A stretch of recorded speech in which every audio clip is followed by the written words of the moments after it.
All sports, all the time. There's heroes and there's legends. Heroes get remembered. Legends never die.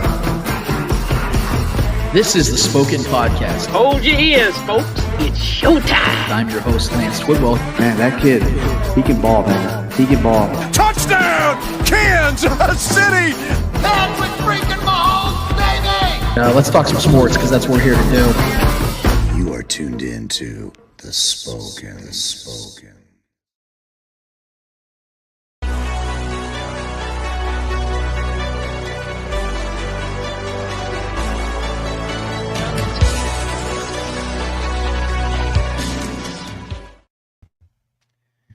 This is the Spoken Podcast. I'm your host, Lance Twidwell, here inside the Starcade Media Studios with my guy, Trevor Twidwell. What's good?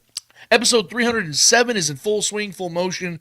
We're so happy to be here with you and for you to be here with us, whether you were live streaming, podcasting, or YouTube. We want to thank you so much for taking the time to be within this in this time, as we have maybe one of the busiest shows we have ever had. I mean, we have so much to get to. It felt so insane last week dealing with everything that was going on in live time with the Xavier Worthy situation before, during, and even after our show. And it all seemingly, it looks like maybe potentially was wrapped up in one day. We'll talk about that in a little bit. But it was such an insane week last week. Trevor and I were doing our best to just keep everything nuanced. But this week feels like we have so much more information to get to, because this week, man, Brett Veach got busy.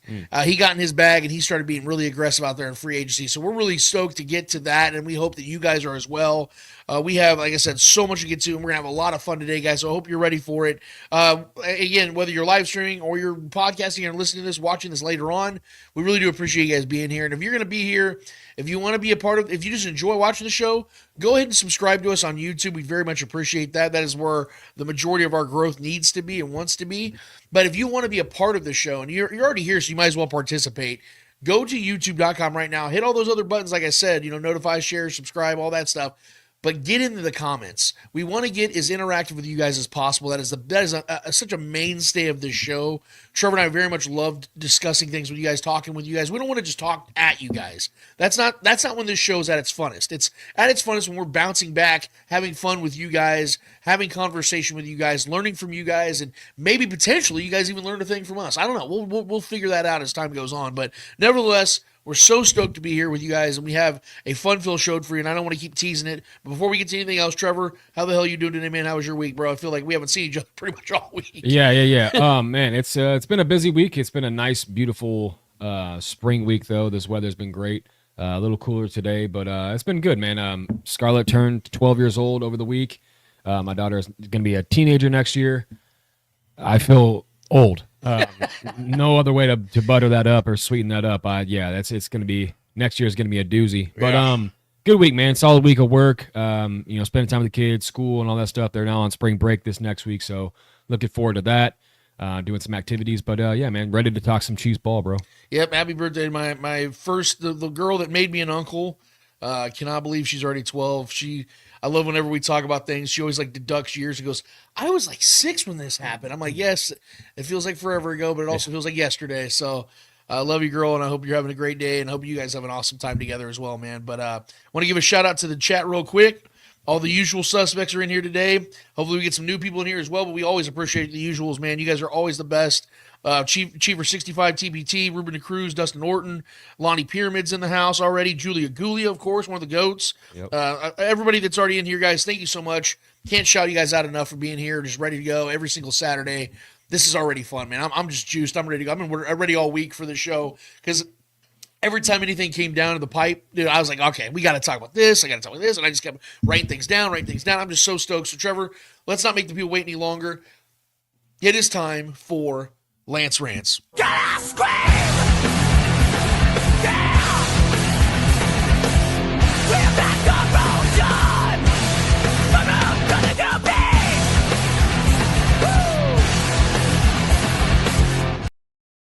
So, obviously, we left last week kind of in this weird disarray, where we didn't really know what was going to take place with the Xavier Worthy situation. And quite frankly, I don't think we still have a full grasp of what's going to happen or what's really happened.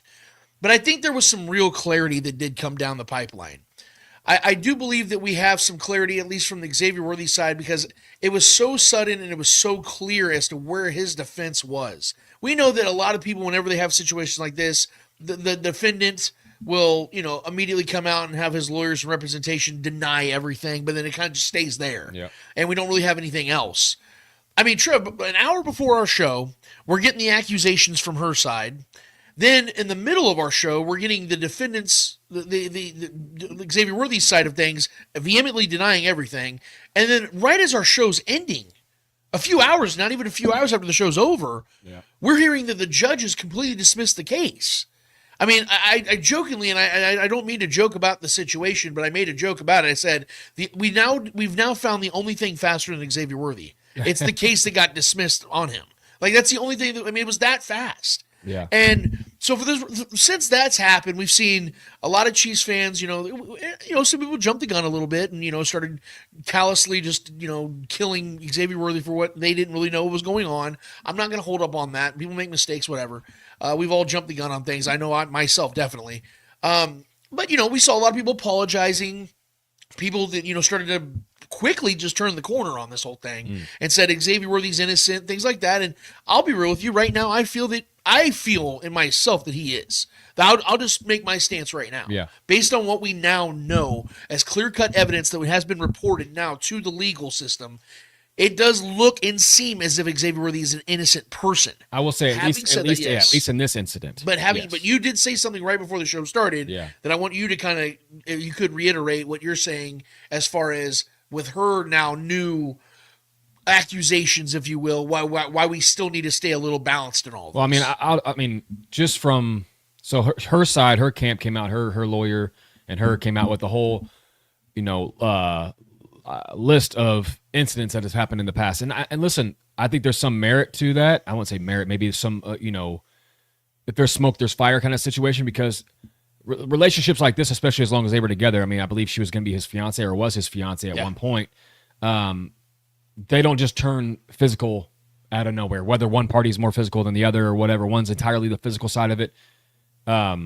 This isn't usually just a one-off. Right. This is usually something that happens pretty currently. If anybody who's known anybody who's been in an abusive or a physical relationship, it's more than just one time that just happens. So I will say that her side came out and said that they brought up a list of several things over the past few years that have happened and occurred over. This is allegedly occurred over, some time and during some holidays and some other times that he had choked her apparently or something like. This is all accusations, of course, allegedly that he had done these things, but that stuff is a whole other thing. I don't know about that, but this occurrence, that's because at this point it's all hearsay and there's whatever evidence or lack thereof evidence is being brought forward, other than just words. But I do think this should be taken seriously, and even things from the past that she's bringing up that she's saying has happened to her should definitely be taken seriously. But in this current occurrence, with this situation, with him getting his hair pulled out, him having all the evidence of physical abuse done to him, it seems pretty clear in this situation that he was the victim in this one, apparently. Yeah. So, but yeah, I mean, I just wanted to put it out there too that she is claiming that there are other occurrences that he may have been physical with her. Was she physical with him to begin with? Maybe he was possibly defending himself. Who knows? I don't know. And, nobody really knows other than the two of them. But in this situation, the current one that we're dealing with right now, definitely, I mean, with it being thrown out by the judge, seemingly there was probably good enough evidence that he was clear on his end. And, she was obviously caught in an act that she probably shouldn't have been. And she probably, when you get caught in an act like that, you tend to scratch and claw and try to defend yourself. That's kind of human instinct a lot of times. So this is a bad situation overall. It sucks that this is even happening, but he seems to be in the clear for this current situation. Well, I'm glad you brought up the whole, the dismissal side of this from the judge, because I have the quote right here from the Williamson County Sheriff's Office. After further investigation by the Williamson County Sheriff's Office and further discussion with a third-party witness, Mr. Worthy and his attorneys, this case is being declined at this time pending completion of the investigation by the Williams County Sheriff's Office. That was read from an email. Mr. Worthy and his lawyers are fully cooperating with this investigation. We will continue to evaluate the case as is our practice with all declines. Should you develop additional information indicative of the probable cause in this case, our office will consider the information and may present the case at the time to a Williamson County grand jury. So what they are saying is, as far as we are concerned right now, this case is not moving forward. We're not moving forward with this case because we feel, in other words, we have irrefutable evidence to suggest that this is not going to go anywhere.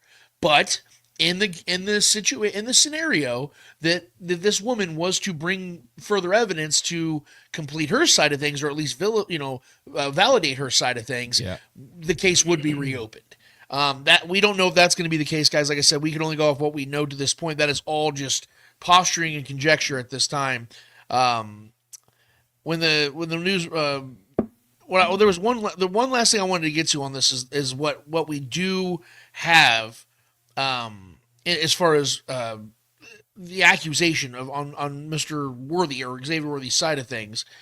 What we do know, according to the lawyers, is the complainant,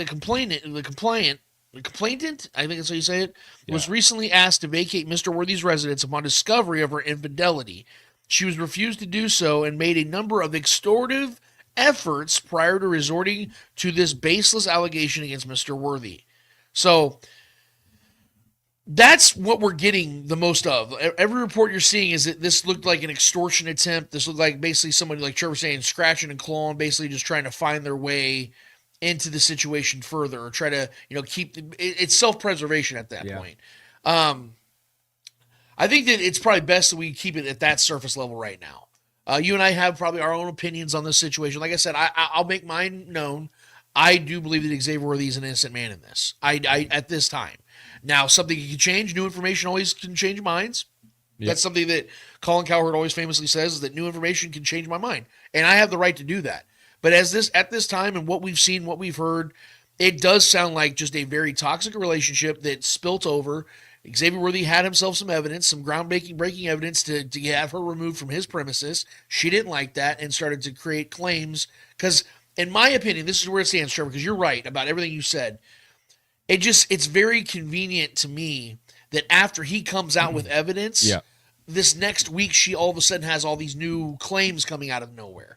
It's very, he has a history of abuse. Yes, it's like all of a sudden, exactly. And to me, if those being pretty pivotal accusations, maybe those should have come out first, and should have came up with all those lists before he had any sad evidence. But the fact that he has all the evidence to this point and she has zero doesn't look good for her end. So this isn't me trying to defend a Chiefs player. This is just me looking at it from both sides, going, because you and I both said last week, Trevor, we're gonna keep our minds very open about this. If he fucked up and did this, that's his ass. Yeah. And I want the legal system to get his ass. I want him to suffer that punishment because he deserves it. But if he didn't do this, and we're looking at an innocent man here, I don't want to sit here and talk about this anymore. I want him to be able to move on with his life, move on with his NFL career. That's as simple as it is, man. So not much more to really add to that, guys. I just wanted to kind of give an update on, because, we kind of left it there to see what was going to happen. And like I said, hours after the show was over, it felt like this whole thing was just kind of scrumpled like a piece of paper and thrown into file 13. We'll stay up to date with it if there's any news that develops, guys, from now to next week. And you can follow us always on our social medias. Hopefully you guys are already doing that on Facebook and Twitter and things like that. But that's where we're at, man. But on a much, much, much lighter note, Trevor, and a much happier note for myself and you included, the Chiefs are bringing back a guy that Trevor and I have loved very much since the beginning of his career, and he has made a complete story arc fulfillment, if you will. It's not, I wouldn't say it's completed yet because there's still a Super Bowl, I think, in his future here in Kansas City. But Kareem is back, boys and girls, and he's back again. I don't know if you have that post there, Trevor, Jordan Schultz. But according to our guy Jordan Schultz just yesterday, sources, the Chiefs are re-signing running back Kareem Hunt to a deal of up to $2.5 million with a $1.5 million base. A solid move by KC to bring back a reliable runner. Jordan, you could not have said that better. I could not have said better myself. You need a first down, short yardage? Let's go. See, okay, obviously you guys know I'm very happy about this, and I think there's, for whatever reason, a very polarizing conversation around Kareem Hunt right now in Kansas City. I was listening, Trevor, and I was reading. I don't know what you're talking about, man. Yeah, right. Yeah. Well, we'll get to that in a little bit. But we had a lot of media locally, Trevor, that I was paying attention to, confused by this move. And people I respect too. We love Seth Kaiser here. We've had him on the show. I consider Seth a friend. You know, we've talked many times. You and I have had even personal conversation with Seth about other things other than football. And I was reading from Seth Kaiser's point of view about how he said he doesn't really understand this move for the Chiefs. I heard Carrington Harrison. Of course, he didn't understand it for whatever reason.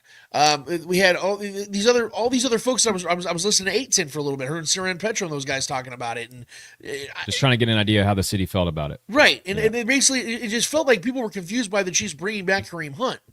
But I'm sitting here and I'm like, okay, this guy in week 3 of last season was on his couch, had no training camp, no nothing with any team. Yeah. That next week, or that week, he gets signed by the Chiefs. And from that point, led the Chiefs in scrimmage yards and touchdowns. And we're sitting here confused why the Chiefs run him back? Oh, well, you know, Lance, he only averaged 3.6 yards per carry. Are we going to be the only people here, Trevor, that are going to sit here and state the facts that Kareem Hunt, once again, first month of the season, was unemployed? Then comes off his couch. It's coming off a sports hernia surgery and everything, too. Yeah. Thank you. Coming off a massive surgery. Yep. And comes in with an offensive line that was as makeshift as any in the league. Did not have a true tackle. Didn't have a left tackle. Bro, the offense completely changed when he arrived. It completely changed. Our scoring went up. Everything was positive. And that's what I'm saying. And he was going up against all this. Yeah. And we're sitting here talking about 3.6 yards per carry. As if that's some knock on him. Yeah. When his guy literally had a walk-off touchdown against, I think, the Saints, the Buccaneers. Like, this dude was doing shit. I think he scored on 8 straight games. Was it 6 or 8 games, whatever it was? Something like that. Scored streaks of scoring touchdowns when they had no wide receivers that were healthy, that were proven at that point. Travis Kelce was clearly showing his age. Patrick Mahomes was struggling to find any time in the pocket. Mm-hmm. Who was the one consistent? It was Kareem Hunt. When Isaiah Pacheco was gone for over 2 months. And when we talk about moving forward, we can sit here and talk about last season, but moving forward, look at the room right now. You have Isaiah Pacheco and Elijah Mitchell, 2 explosive backs, but both of them are injury-prone players to this point of their careers. Yep. I know people don't like hearing that about Isaiah Pacheco because we all love him here in Kansas City. But guys, Isaiah Pacheco has missed some time now. He's had a myriad of injuries. Elijah Mitchell is even worse, and we're going to talk about that in a second when we do our grades. Sure. So you have to have somebody in this room that is going to be consistently there. Yes, Elijah Mitchell and Isaiah Pacheco are both explosive running backs who are injury prone. Guess what? Kareem Hunt is the complete opposite of both of those, for better or worse. Yeah. Yes, he's not an explosive back, but he is not injury prone. The man plays all the damn time. And he's, what do I always call him, Trevor? Mr. Net Positive. Because every time that man touches the ball, the Chiefs are getting plus yards. They never get minus yards, ever. Yeah. Go look back at last season. And he has never got minus yards. Listen, he has the trust, too, of Patrick Mahomes and Andy Reid. The trust. You know, if you're on goal to go, or if you're on 3rd and short, you give that man the ball, your odds of getting that goal, that touchdown, or that first down are significantly higher than any other running back on this roster right now. And we all know that. Significantly. So that's the thing for me, man, that I love the most. Just having a guy that's reliable, has a job, has a specific skill set, and he does it very effectively. As effective as a lot of other running backs in this league, and has done it his whole career. And here's the other thing. I want to point this out and make this very clear. Doesn't need to run a 4.2. No, he doesn't. You know what I mean? Like, he doesn't need to be a burst, like, super fast guy. Most of the greatest running backs of all time were not these burners. Right. You know what I mean? Like, let's look at it. Let's be for real. Like, Emmitt Smith was not a burner. Yeah. Walter Payton was even a burner. Barry Sanders. Barry Sanders was fast. Barry Sanders was known for his elusiveness and making people miss and continuing moving forward. Yeah. Jim Brown. Right. Maybe the greatest running back ever. I mean, Derrick Henry, I will say, the size and speed with him is just it's an anomaly. Yeah. Because when he gets in open field, he's as fast as damn near anybody in the league, which is crazy to say. Nuts, yeah. But even then, he doesn't start fast. He's not a quick burst guy. He gets that burst once he knows he's beat you. Right. But yeah, man, I love this signing, bro. Right. And again, we're talking about 1.5 million guys in base. Like, at most, Kareem's going to make $2.5 million. At most. Like, what are you losing there, even if he doesn't have a great season? I'm expecting Kareem Hunt now with a full training camp, being in shape going into the season, knowing what he did last year, without any of that.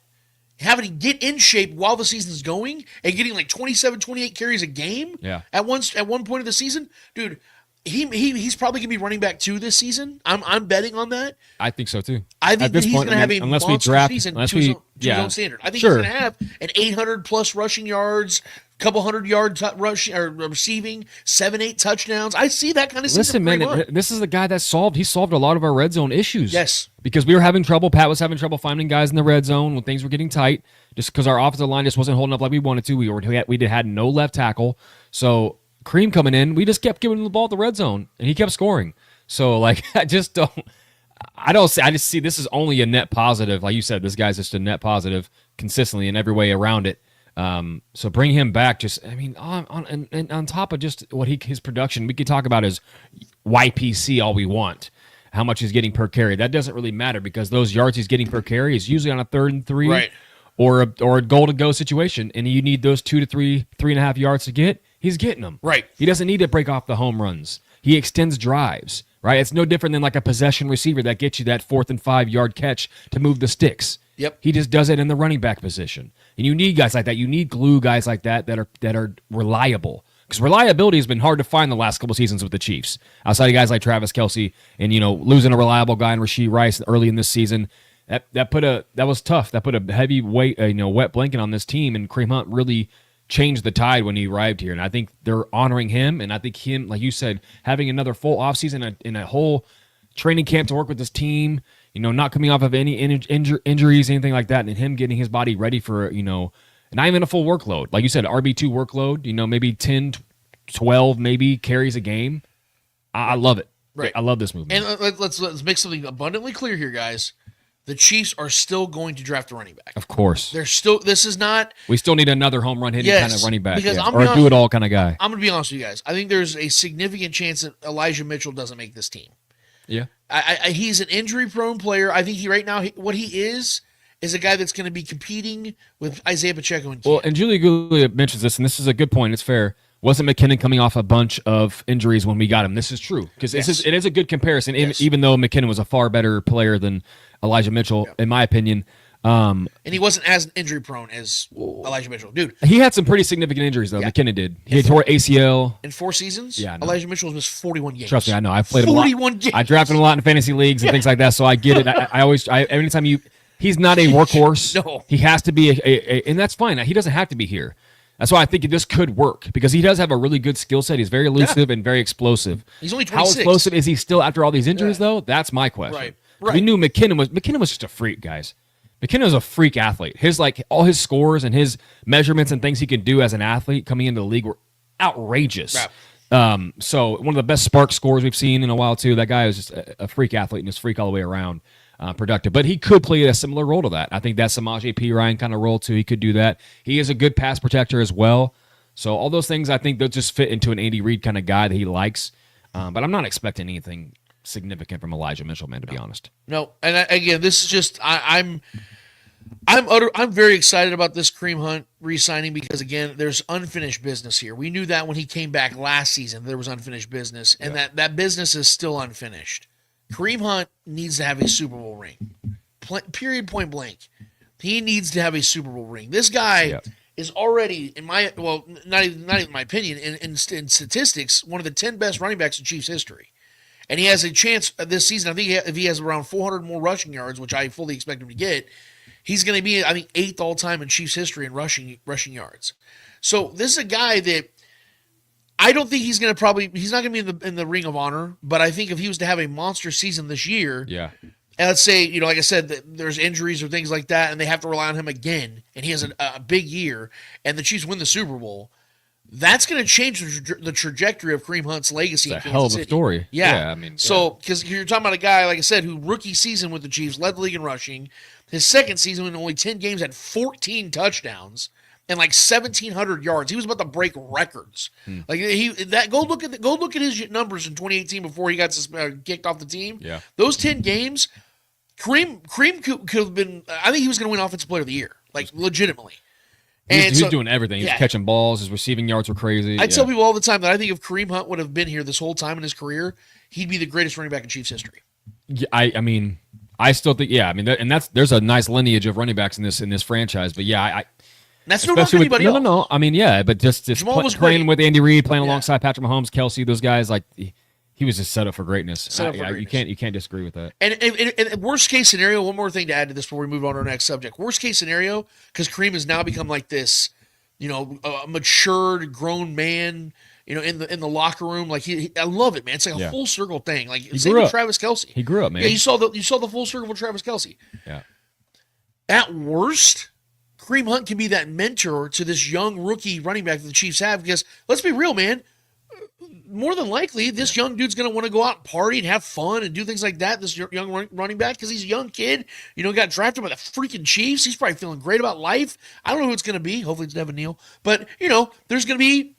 That progressive of getting attention. You're next to Patrick Mahomes and Travis Kelce and Andy Reid. You're on the limelight. You're in prime time. Intoxicating. Yep. Kareem could be that guy that puts his arm around him and goes, "Look, dude, I was once you." Yeah, failure is the greatest teacher. Look what happened to me. I lost 6 years of my career in Kansas City. Had to play for the fucking Browns, dude. You don't want to. I had a backup. You don't want to do that. I had to be a backup for years. Yeah. And learn to be. I had to be humbled, man. I had to learn that shit ain't it. And so he could, at worst, be a mentor to a kid that could be the next great running back in Kansas City.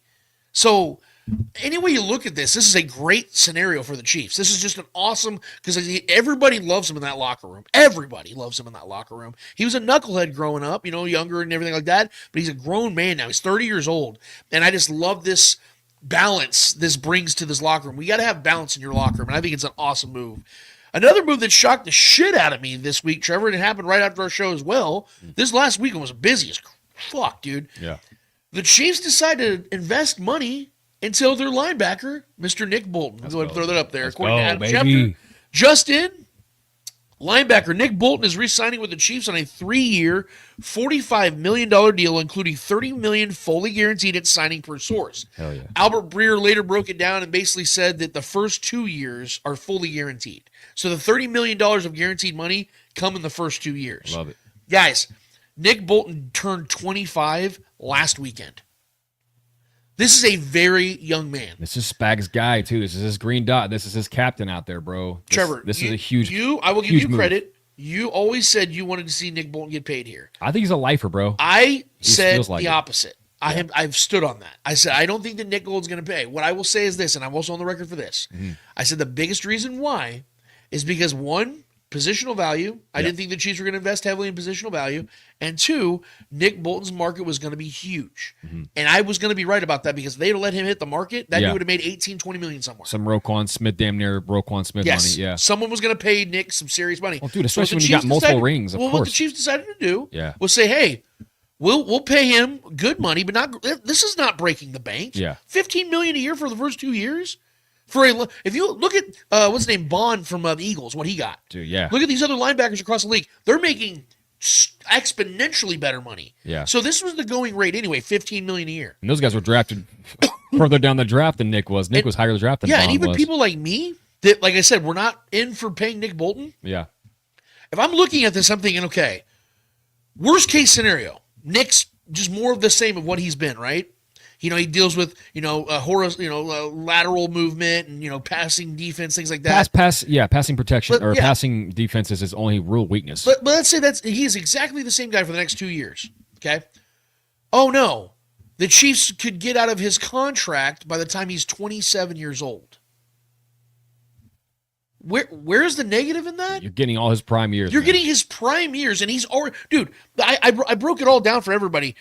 Nick Bolton, and I'm going to find it real quick because I want people to understand just the severity of this, about what Nick Bolton actually means to this team and what look, again, I'm not the guy that was I'm not going to sit here and pretend like I was the dude that wanted to see the Chiefs pay Nick Bolton, because I was not that guy. I was, like I said, on the other end of that.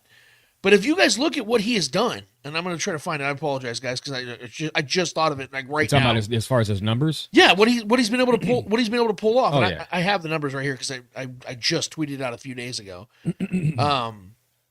Yeah, Bolton's my guy, man. I'm glad that they were able to figure this out and get him paid, and it's a reasonable contract, like you said. Like I just think the things he does in big moments, guys like him and Karlaftis, they show up big in big moments. Man, those are the kind of guys you pay.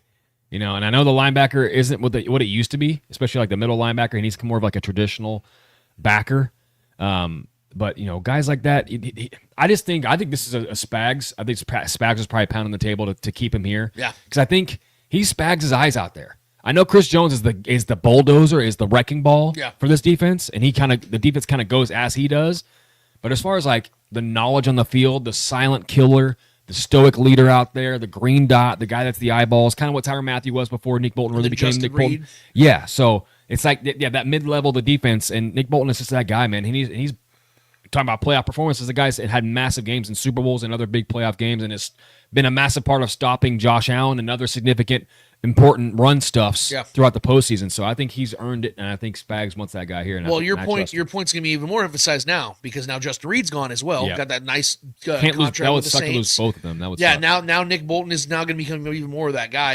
Here are the stats, guys. So Nick Bolton turned 25 years old today. This tweet went out 5 days ago. Here are the top 10 players in NFL history with the most tackles before turning 25. There we go. Luke Kuechly, Tremaine Edmonds, Roquan Smith, Devin White, Patrick Willis, Nick Bolton. That's some Hall of Fame. God damn, now, dude. Total tackles. Here's him and other respected linebackers.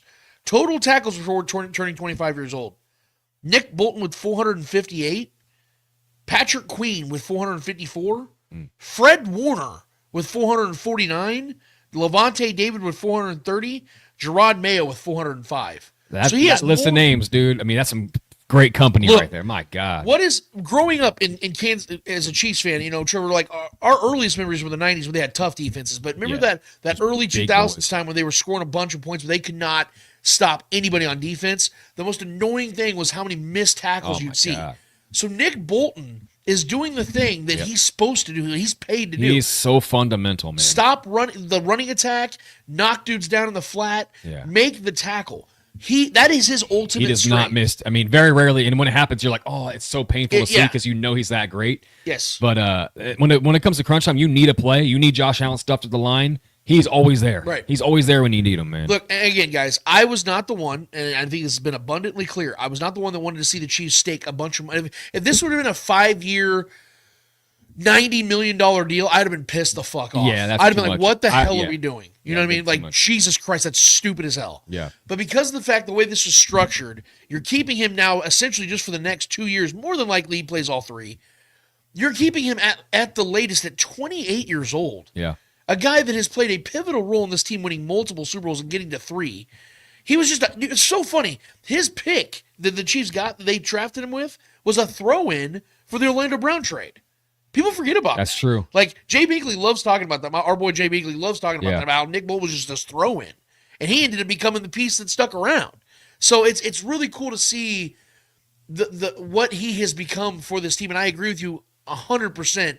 This is clearly what this move tells me is Andy Reid, Brett Veach, and Steve Spagnuolo sat down and said, "Okay, is this Spags? Is this the dude that you want to have as your green dot for the next 2 to 3 years?" Yeah. And I guarantee you, he said, "Oh, absolutely, absolutely, yeah. There's no question about it." Yeah. Like his little that East Coast accent. I know this was them giving Spags what he needed because Spags is sticking around. He's not going anywhere, so they want to also give him a little bit of a favor and what he, giving him some call and some play, some room about what he, thinks should happen with this roster as well. Yeah. I like this move. There's no reason in the world not to. The Chiefs got him at a market value. They didn't overpay him. They didn't give him 5 years. This is a very short-term deal, keeping him right in the heart of his 20s, right in the prime of his career, continuing what they are already doing on the defensive side. I don't disagree with this move. I don't. I like just our guy Ruben DeCruz says, homegrown. He's a local guy, played in Mizzou. Right. I mean, that's it's a cool thing to see that happen because that doesn't always happen, especially not nowadays, especially in the Midwest too. And having homegrown guys like stick around like that and get another contract or get a big contract. Anyways, it's good to see. Love the guy. What also is really cool is when the guys get big contracts and they decide, hey, you know what? We're going to put our money where our mouth is and decide to help this team continue to further what we've already been doing. 2 of the biggest names, biggest leaders, and biggest contracts on this roster, according to Field Yates, decided to make some big moves this week and help the Chiefs soften the blow a little bit on their cap structures. The Chiefs have restructured their contracts of quarterback Patrick Mahomes and defensive tackle Chris Jones, creating $49.4 million in 2025 cap space. The space plus more needed for Kansas City to sign their early free agents, including left tackle Jalen Moore and cornerback Christian Fulton. So this move, to me, guys, signifies what we already knew about Patrick Mahomes and this team. They are in it, obviously, to make money because it's business and you want to make as much money as you possibly can when you're, in the prime of your life and, take care of your family, things like that. But it's also because this team really wants to keep winning. We see what the Bills just did with Josh Allen. Yeah. If you look at that contract, that's going to hamstring them for the next 5 to 6 years. And I'm not saying Josh deserves the money. The dude is elite. He's great. All that, whatever. But the way that contract is now structured, and with their roster built the way it is, that's going to be really difficult for the Bills to continue to put out a contender around Josh Allen. You look at the way Joe Burrow and how they're getting, trying to pay Jamar Chase $40 million a year.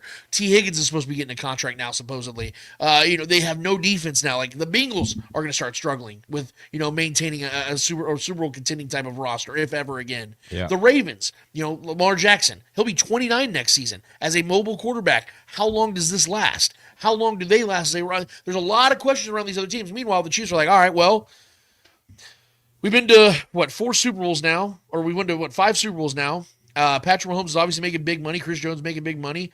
How do we help this team continue to win? Let's restructure these contracts and let's get some money for this year and get some young guys in here, get some young free agents in here and help us for the next 3 to 5 years.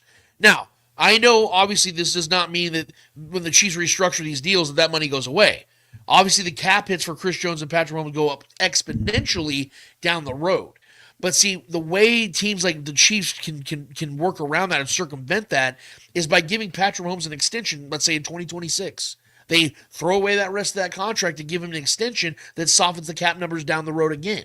Mm-hmm. Chris Jones, he probably doesn't get another contract here in Kansas City. He probably plays out his deal or he gets traded or let go in the final year of his deal. The Chiefs are probably going to have to eat that money with Chris Jones. But they can live with that knowing what they're playing for right now and what he brings to the team right now. That's just something they can live with. But according to overthecap.com, as we're speaking right this second, I know a lot of people always ask, Trevor, what's the cap structure right now? According to overthecap.com, you can go look this up right now yourselves, guys, as I'm speaking, the Chiefs are sitting right around $27 million in cap space. I do expect that number to go down by a decent margin because of the new signings that they have not officially signed yet. But the Chiefs are clearly in a good space to sign their future draftees and possibly another veteran too if need be. What I'm basically saying is this offseason has been handled very well so far. I think the Chiefs have done a very good job of maintaining the roster they already had and opening the door for more talent to come in, both in free agency, trades, and in the draft. I really like the way they've handled this. It feels very championship contender style of an offseason. It's not sexy. They're not going out here and sign all these huge names and overpaying people. No, they're just making a move here and there that opens up the door for them. Because we know, Trevor, as long as there's a decent roster around Patrick Mahomes and Andy Reid, this team's going to be in contention.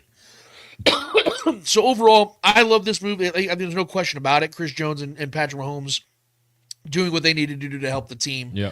And I don't know if you had anything to add to that, Trevor, or not, but yeah, man, I think that this is the least shocking news of it all. Because we knew that Patrick Mahomes was going to restructure. Seeing Chris do the same thing, that just shows you how much Chris Jones. Look, I'm not here to call anybody out, Trevor, but you and I remember doing shows just a year ago and hearing people talking about trade Chris Jones. He's a selfish bastard, and all these fans that turned on him. Yep. What about now, guys? You guys still feel the same way? Because this dude literally just messed with his money to help. Now he does get more money up front, but again, he didn't have to do this. Chris Jones could have said, "No, I'm good. I got my 5-year deal. I'm just chilling. Patrick will do it. I'm good." This shows leadership. Yep. And I think you guys need to finally understand how much of a leader Chris Jones has been on this team. Not just leadership, but his pure will to want to win and create legacy for himself. Because it's still a selfish way of doing it too. Because obviously he's still getting his money to a degree, but he wants to win. He wants to be remembered as one of the greats. You know what I mean? So I love having guys like that on this team, and I think Nick Bolton's another one of those guys too. Nick Bolton definitely could have got more money if he wanted to refuse and test the market for sure. So having guys like that of character on this team that have been a part of something special for several years now, wanting to continue this and not let this just go away, like a lot of other teams that have, had hot flames and withered away. This is a team that still wants to go after it, man. And that's us as fans. That's what we want to see. So Chris Jones, Patrick Mahomes, these are guys that are goated, man. So yeah, that's what they're doing. Well, apparently my Spags wasn't very good because Julia Gooley said I sound like Joe Pesci. funny how? How am I funny? Oh, man. I sound like I'm Spagnuolo, You wise guy. Hey, Marv. Anyway, yeah. So that's a great and that look. Let's be real. If they don't make these moves, the Chiefs don't. Brett Veach can't be this aggressive in free agency this year because he'd be limited in cap space. So they'd have to get a lot more creative in how they fill some of these holes, and you got to have veteran players in some of these positions to do so. Which is why I want to get to our free agency grades before we get to the people and speak it, because obviously we talked about the Nick Bolton and the Kareem Hunt signing, things like that, but the Chiefs have been very aggressive in this offseason with signing a number of players. Yeah. I want to give my grades on some of these guys. I want to get Trevor's as well. And if you guys have grades on these, you go ahead and drop them in the chat as well. But I want to start with Elijah Mitchell. When I saw the Chiefs signed him, I didn't have any initial reaction other than, oh, that's interesting. It's an explosive back that has been known, like I said, to miss time. Trevor's talked about it too. As I mentioned earlier on the show, 41 games he's missed in 4 seasons. Mm-hmm. That's a lot of time missed, and he missed all of the 2024 campaign. I think it was to a knee injury. Trevor brings up a great point about, how much explosiveness does he still have? That's going to be something we're going to have to pay attention to in training camp. Because I think if he comes in looking spry and fast and he's looking good, I know this is going to sound like an unpopular opinion, but everyone talks about, could Kareem Hunt get cut in camp? I think this is going to come down to Pacheco and Mitchell. Because if Pacheco doesn't look good, skill sets. Yeah, if Pacheco doesn't look good in training camp, which I'm not saying in any way, shape, or form he won't, but let's say Pacheco comes out of the gate slow or gets hobbled, or that's going to raise the question: does Pacheco make this team? Because you got to remember, guys, this is Pacheco's last year on his deal, and the Chiefs are not re-signing Isaiah Pacheco. No. So that is the interesting part.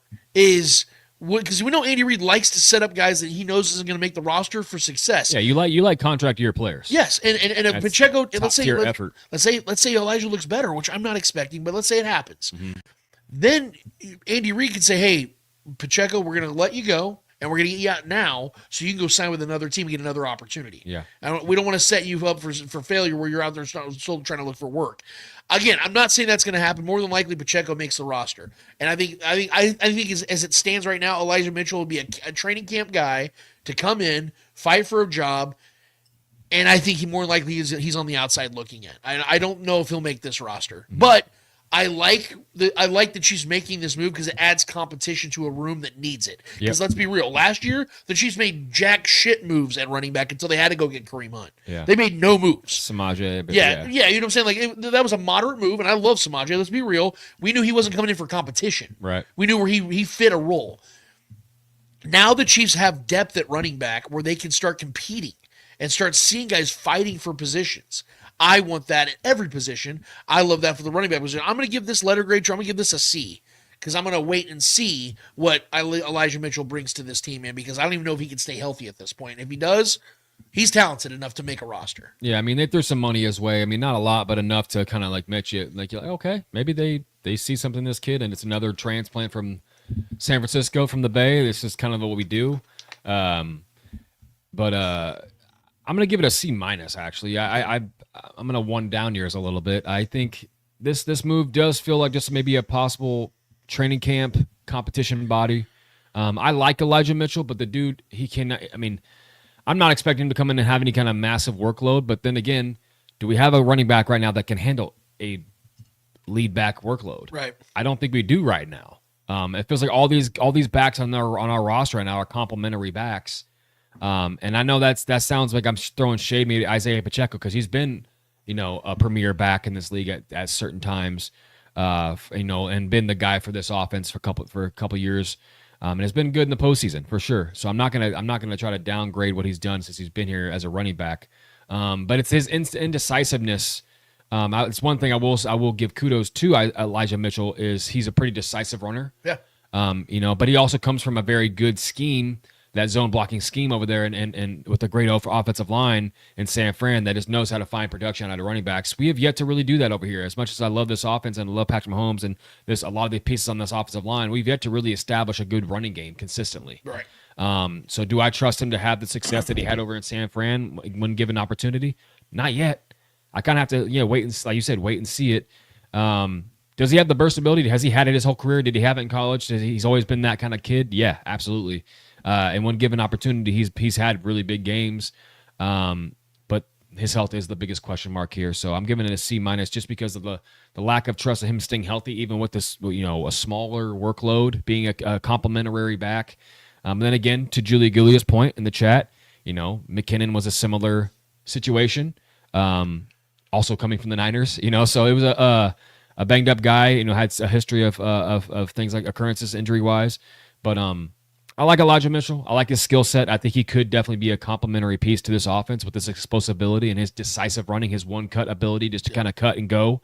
Not a big guy either, so I think Kareem Hunt will be the short yardage guy. But I really want to get, that's why we're talking about the draft, getting a guy that can kind of do it all, workhorse type of running back. It's been a while since we've had one of those, since Kareem Hunt days, the prime Kareem Hunt days. But I like the move. He got some money, so they're investing in him somewhat. I do agree with you on the point that he is the direct competition with Isaiah Pacheco. Not that Isaiah Pacheco's job isn't safe, or even Elijah Mitchell's job isn't safe. Maybe they both make this roster, and that very well may be probably the most likely situation here. I like the kid. I like his skill set. I think he will work well in this offense when given the opportunity, but his health is a massive red flag. So C- for me. Then we have another kind of under the radar signing this week. The former Vikings tight end Robert Tonyan. And this is not a bad signing by any means to me. It's a very low risk, low reward type of deal. The Chiefs didn't really spend any real money on him at all. Yeah. Another guy that missed serious time in 2024. He only played 5 games last season. When I look at this 30-year-old tight end, I see him also as a training camp body, if I'm being honest. Yeah. Possibly a tight end 4 if he makes the roster. I think the Chiefs do like keeping 4 tight ends. They love playing that 12-13 personnel. So I could see this dude making the roster just because of a need and experience and things of that nature. We know that this tight end room already has a lot of that. Noah Gray, I think he's now at 26. Travis Kelce's already 35. Jared Wiley, a highly anticipated player coming off a knee injury. Hendershot's not on this roster anymore, is he? I think he's a free agent. Yeah. Okay. They may bring him back. I don't know. Yeah. I haven't heard anything about him yet, but this signing tells me that the Chiefs just want to, see what they have in their tight end room as far as how far it can go down. If they have a guy like I said, Robert Tonyan, that comes into training camp and making good blocks and makes some good, short yard catches. Play that Blake Bell role. Yeah, stays healthy. I could see him making the roster. I look at this as just, like I said, a jag. It's kind of a jag move right now. Nothing wrong about it. There's nothing negative to take from it. He doesn't suck. He's a solid guy. He gets around 400 some yards a year, but miss some time, things like that. So another guy that's trying to redeem himself and get himself out there back in there in the NFL again. And I think that playing for the Chiefs is the greatest place to do that. So I give this one a C as well. Like I said, it's just kind of right in the middle.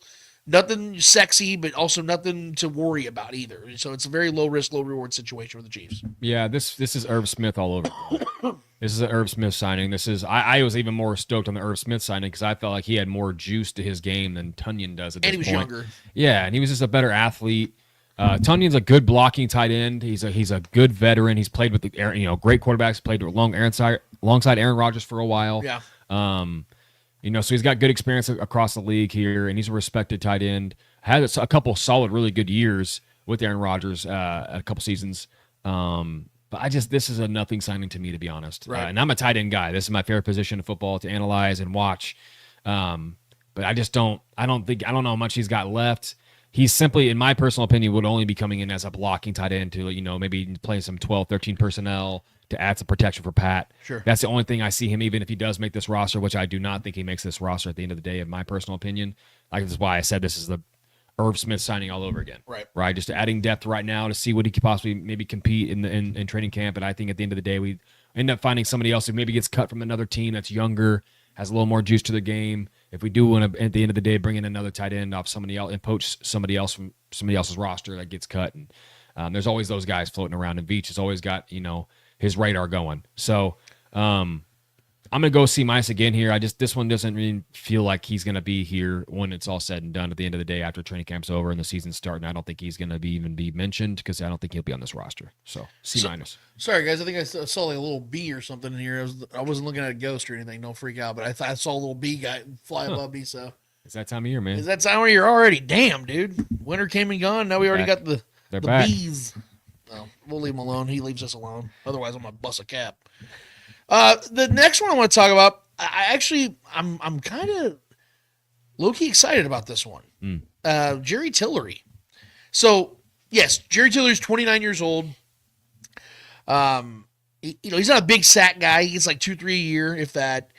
But this dude is an absolute animal. Like, he's a monster. He's a gap filler. And he's a gap filler that can play right next to Chris Jones and allow Chris Jones to play a little bit more free.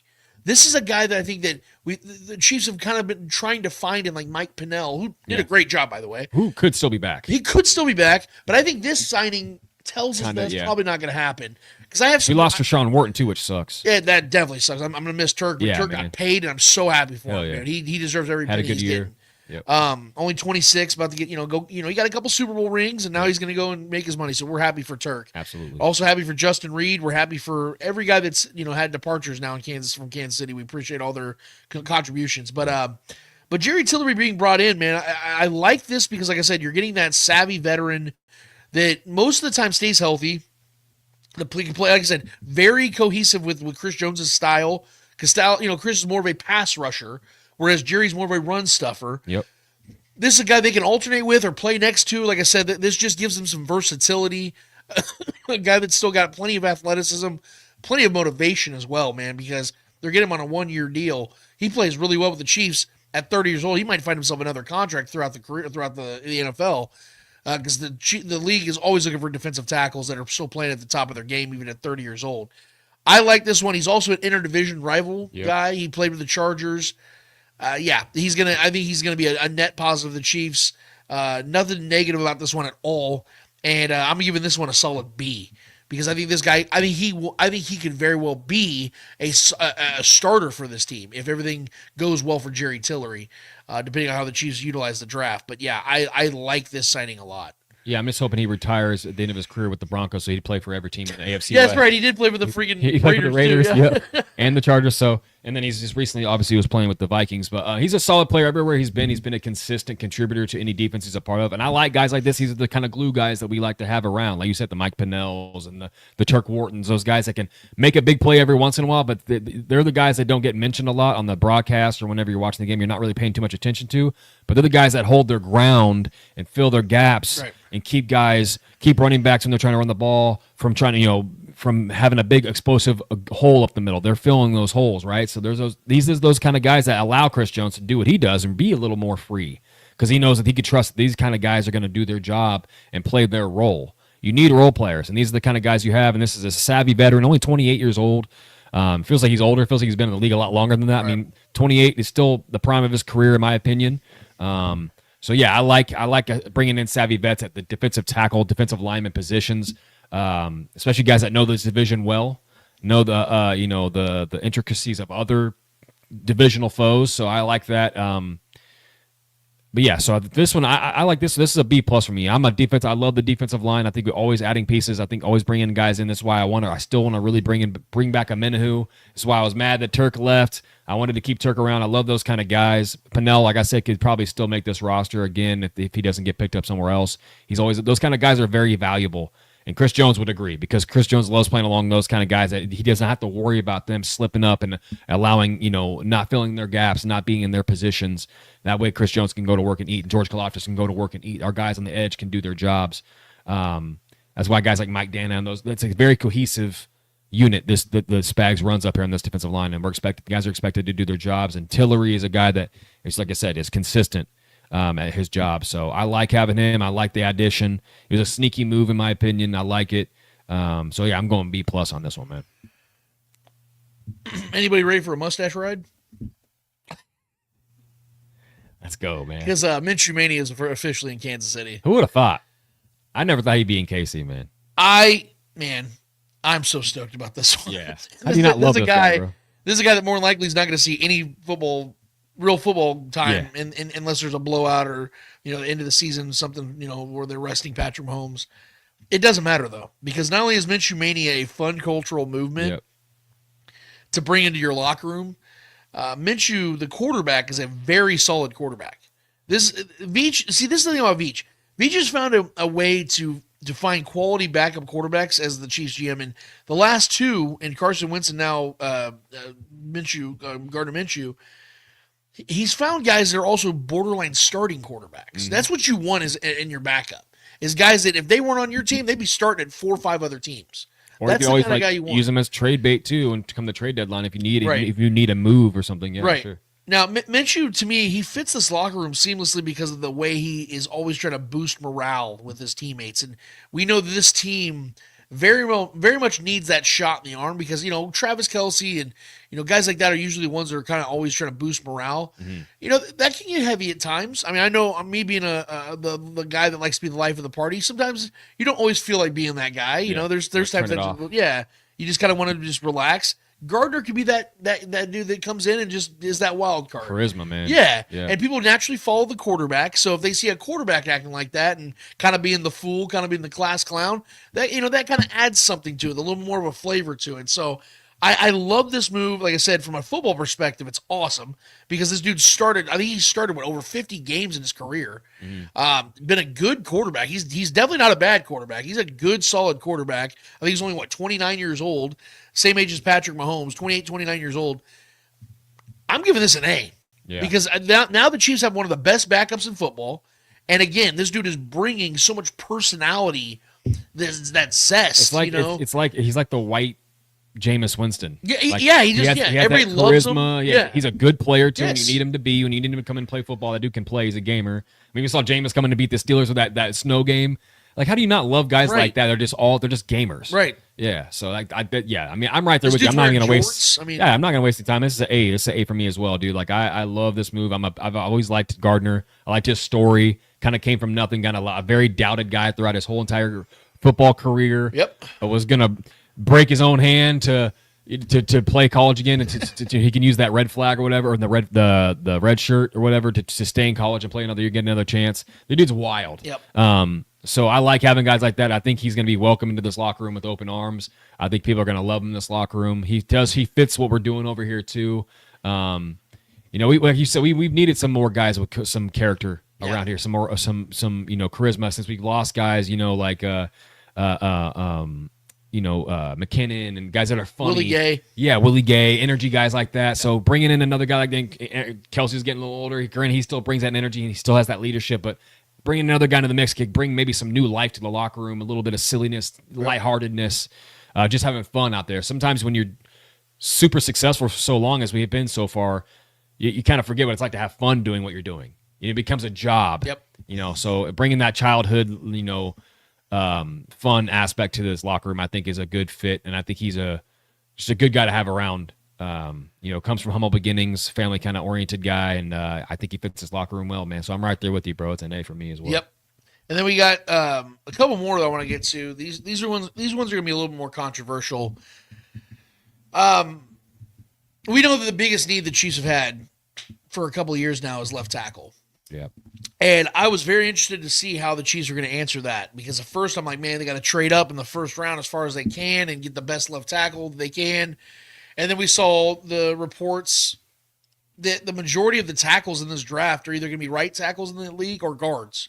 Like Will Campbell, the guy I was really big on out of LSU, every report you're seeing, they're saying that he's going to probably transition to a guard. So there's not really, it sucks because this is one of those drafts that isn't heavy at left tackle. Like most drafts are, where you have like 3 to 5 guys that you go and get. And if that was the case, I'd still say the Chiefs need to go be as aggressive as possible and trade up and get a left tackle in this draft.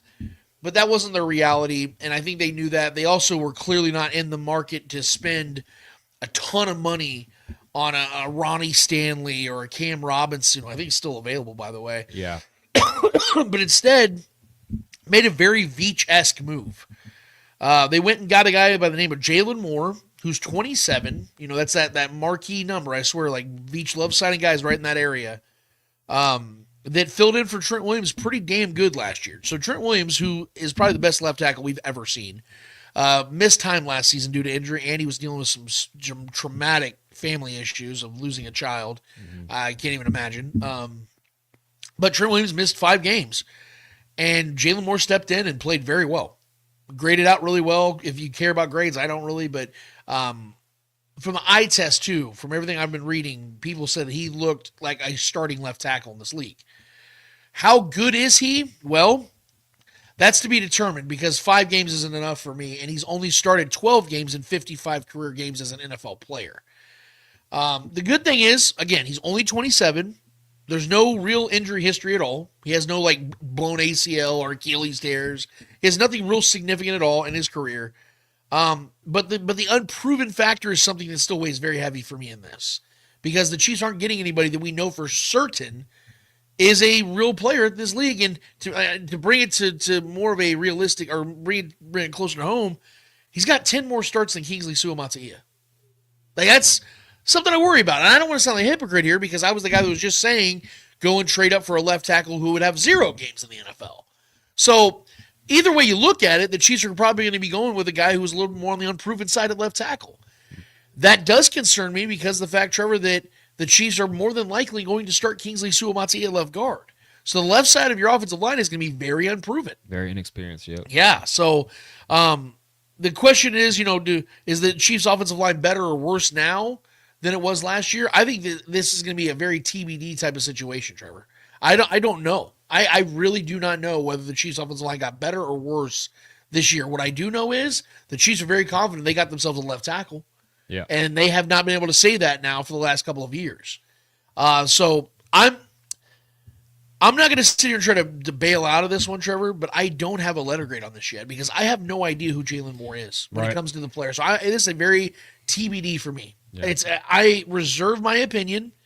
I want to see him in live scenarios. I want to see him in this offense getting pass rushed. I want to see him going against Chris Jones in training camp. I want to see him going against if Aminu's back or Karlaftis, whatever the case is. I want to see him against some of these dudes and what he can do.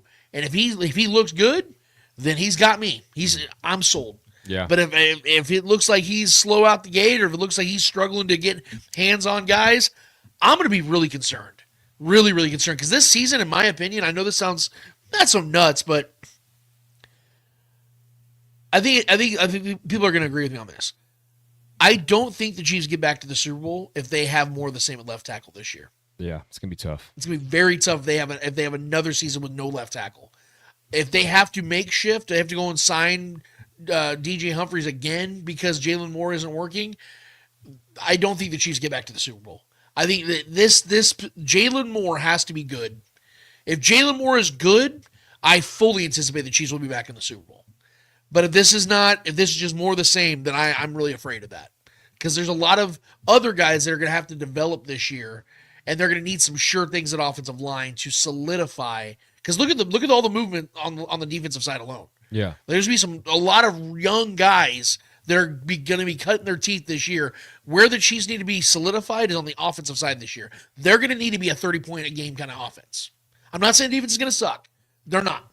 But we can't expect this defense for a third straight year be in the top 5. That's very difficult to do. It's very difficult. Could we expect to be a top 10? Sure.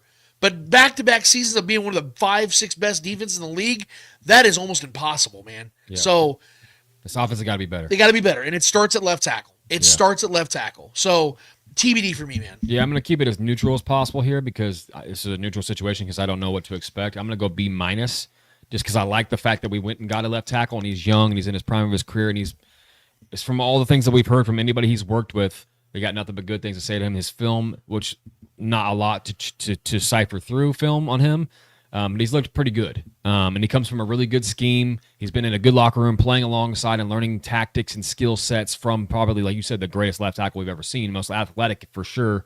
So him playing alongside Trent is huge. I think just absorbing his energy and his ways, mannerisms and things he does during the games and his preparation. Yeah. Those are all good things coming from, that locker room over there. So I like that aspect of it. I like his age. I like the contract. It's just basically feels like a 1-year rental to see like what it could become. If it becomes something sweet, we hit gold here, or we struck oil, right? So I think I like those kind of signings, but it also is nerve-wracking because there's no certainty at all on what he is, So I still think we make another move at tackle. I think that we bring in somebody else, whether it's free agency or in the draft.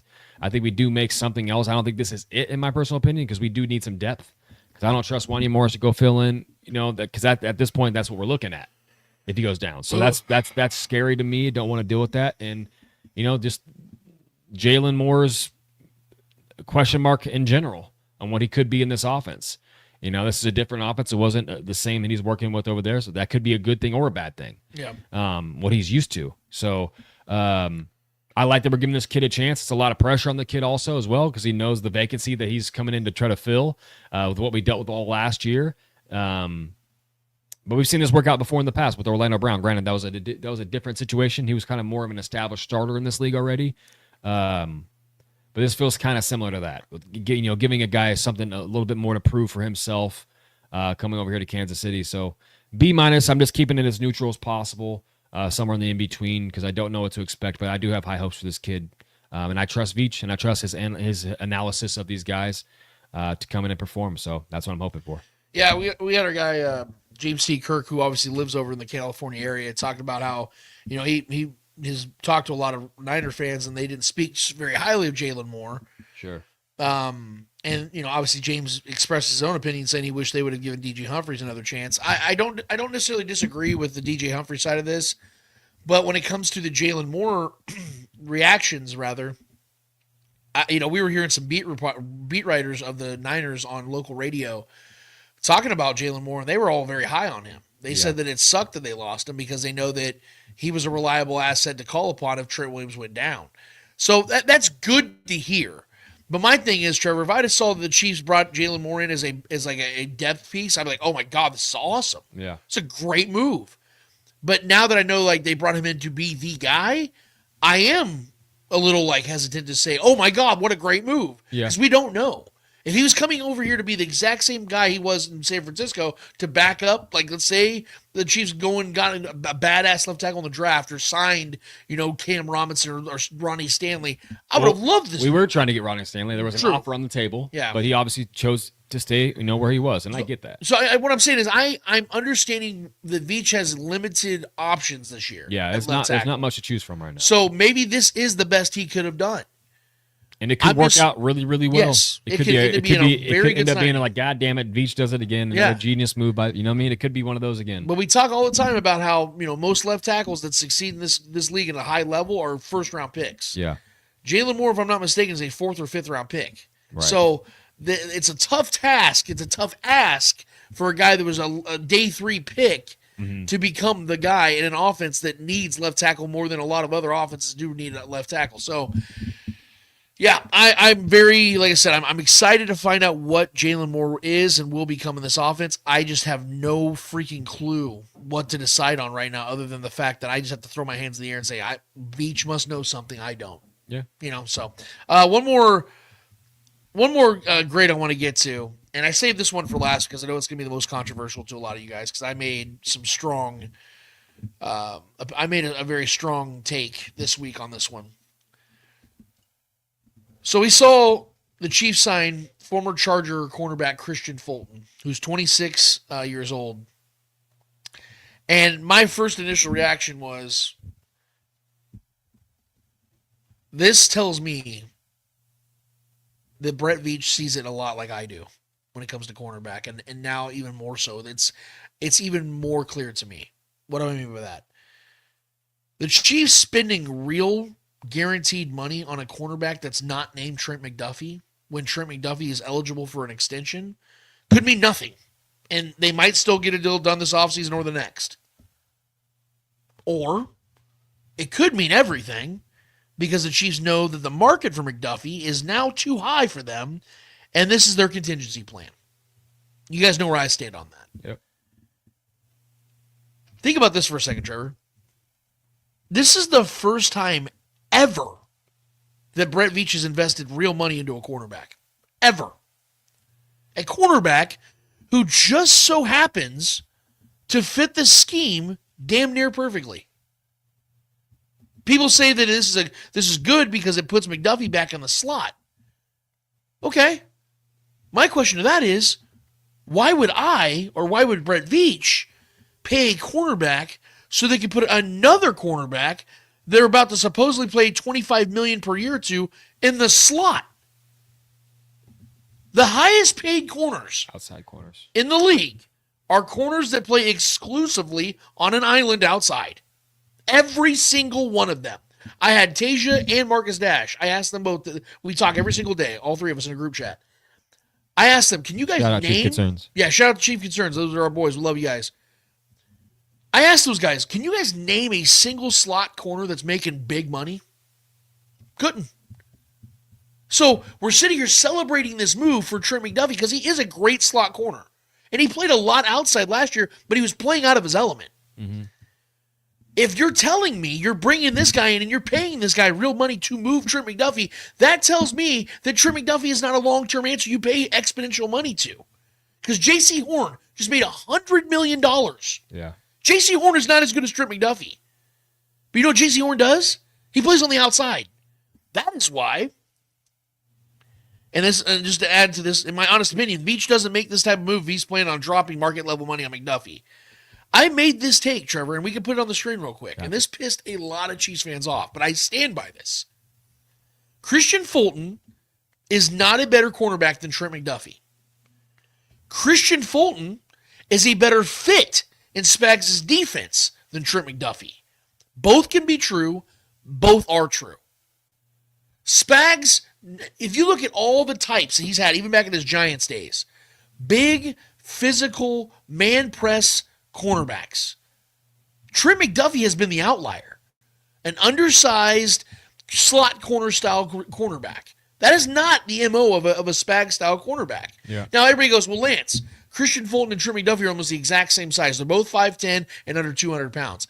That's not my point. Stylistically, Christian Fulton plays a physical style of defense, which basically nullifies his size. Trent McDuffie doesn't play that style, which is why his size comes into play. Because when you're undersized and you don't play a physical style, you become a weaker opponent. And I'm not dissing Trent. Trent is awesome.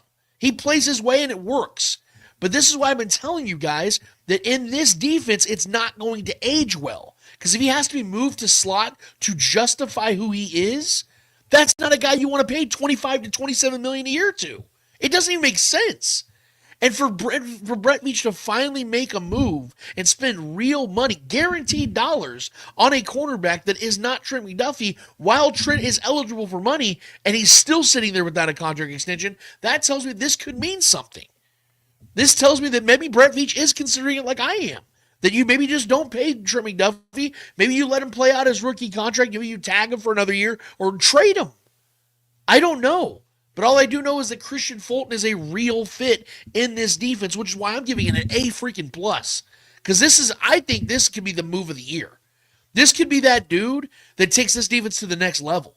Because he can lock dudes down. Now, yes, he gave up like 40 completions last year. The Chargers defense last year was atrocious. Let's be real. They were very overrated for a long time. They played some horrible fucking offenses last year. Yeah. When they finally played some good offense, look what happened. Look what happened in that Texans game. In that playoff game, they got obliterated. So I'm not putting that on Christian Fulton. He was a man out there on his own a lot of times. Yeah. He's going to be around some dudes this time around. He's going to be around some dudes that know how to win championships. I like to believe that Christian Fulton is going to be a very solid contributor to this defense, and I think Brett Veach is going to show us, once again, that man knows cornerbacks. Because there's one thing I know about Brett Veach, this dude's going to hammer it every single year at cornerback. Every single year. And he's got the two best coaches in the world at doing it, Spags and Dave Merritt. So A+ on this one. I know they spent real money at cornerback for the first time ever, but this is a risk I do 99 out of 100 times, dude, because I think that Fulton is one hell of a player, and he's gonna be one of those guys that's gonna help this defense get back to being awesome again for another year. Yeah, I mean, this is the fact that he got the contract that he did from Veach and our guys up front, in the front office. I think this is a massive move. especially a guy that we've seen play well against us. And he's pretty well respected amongst his peers as well, as far as, in the locker rooms and over there in LA and where he's played. I like this move, man. I think, there's Jalen Watson has played well, but he's also been dealing with some injuries. We don't know the longevity of him. We don't know the longevity of the career of Trent McDuffie either. That is a trade asset we could possibly do, and that Lance has entertained it several times on the show. I've tried to shoot it down to the best of my ability, but it continues to make sense, and I'm not someone who's going to deny things that make sense for the betterment of the entire team rather than a player that I love and adore. So I have to come to grips with reality on that situation. That could be something that happens in the near future, in the next couple seasons, or this season possibly still. Who knows? I love this signing because it does give us another guy that's great on the outside, and I do love that this allows Trent McDuffie to go to the slot because we're getting the best out of Trent McDuffie. We're putting him where he's most comfortable, and there are great receivers that dice up teams over the slot. Guys like Jamar Chase, some of the best, Justin Jefferson too. Granted, he eats on the outside the majority of the time, but there's a lot of great receivers that eat teams up over the middle. So having a guy as good as Trent McDuffie, perhaps the best slot corner in the league, when he's there consistently, I like having him there in his strength, where he's at his best. So if Fulton could come in here and be that much better on the outside and allow Trent to kind of play within his element, that makes his defense that much better, man. Yep. So love this move for multiple reasons, including those. A solid, he got his bag. He got paid pretty handsomely. Nothing too crazy though. I think he could definitely outperform that money that he's getting as if he falls into the scheme and plays according to what Spags has planned for him. Love this move. This is, in my opinion, outside of maybe what Jalen Moore can become, this is the best move so far, in my opinion. Yeah. And that includes bringing back Nick Bolton because of what we get out of these corners, and because another guy who's played for division. We got Tillery and him now, Fulton now, that guys that have played for other teams in this division know these other quarterbacks well.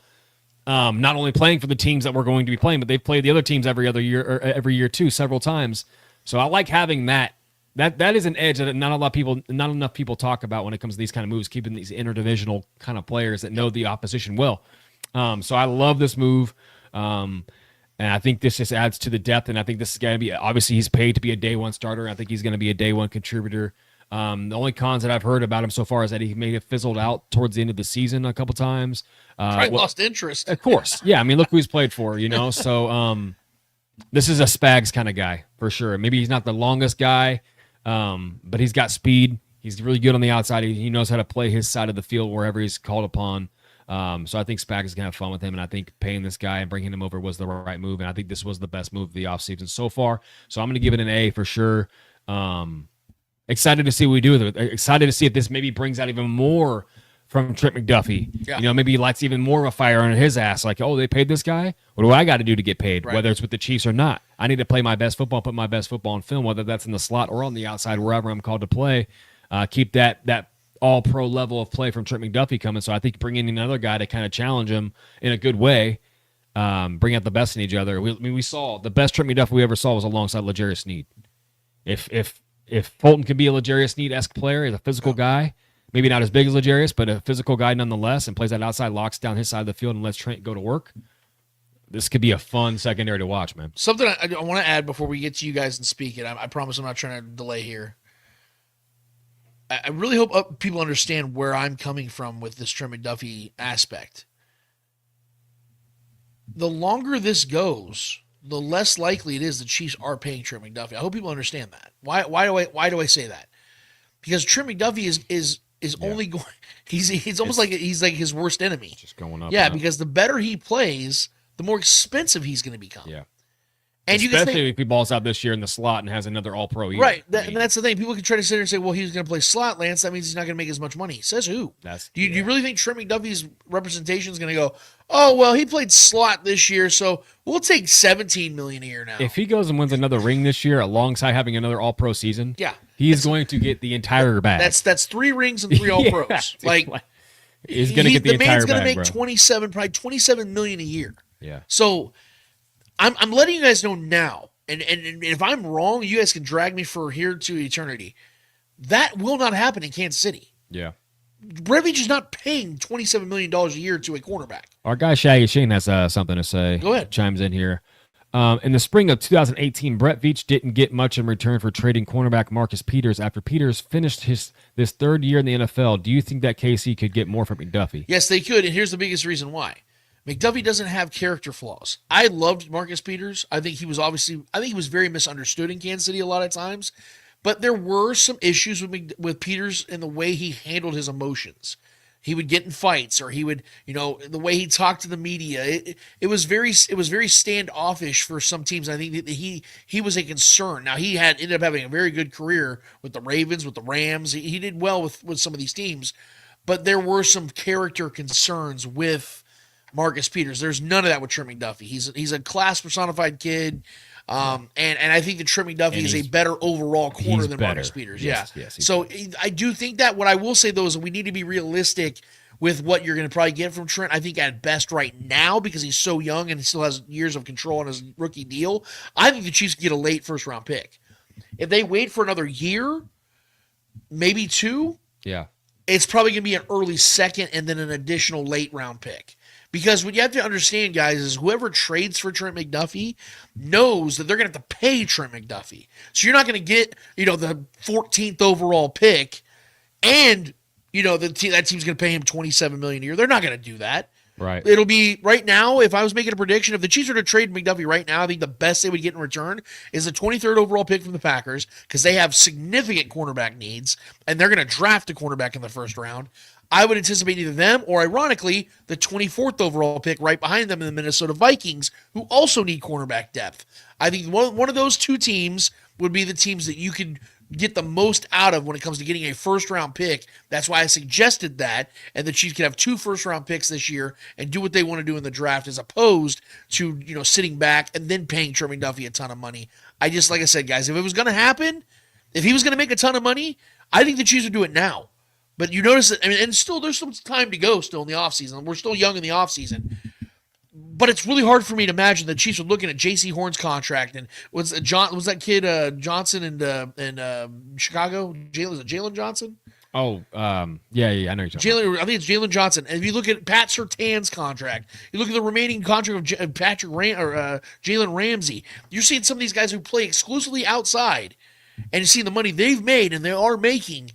The contracts are only going to go up, man, and I just don't see that. I just don't see that as a reality here in Kansas City for Trent McDuffie. But yes, the return value would be good for Trent McDuffie, especially if it's right now and they don't waste any more time and make that happen now.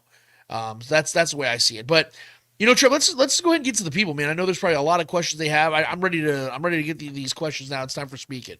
All right, man. Dustin Orton from the top rope here. Speak It. Can you explain void years in simple terms? LOL. Yeah. Well. So, void years are always a difficult one to explain when it comes to what exactly they do for that year. They do really nothing for this year when it comes to what money's being put out. But basically, what void years are contract years in which the player never plays. It's money being spread out on years they'll never play. It's basically a prorated signing bonus, which can be assigned to void years. So what they did with the Uche's contract, the Eagles did. Basically, they're stretching out $750,000, less than $1 million over a 4-year span. He'll never see those years. He'll never see those dollars. They're just using that as a prorate to make it look like his contract is bigger than it actually was. So the Eagles are using that right now. I think it's a loophole in the system right now. I think the NFL is going to probably change that because they get away with a lot of shit by doing that.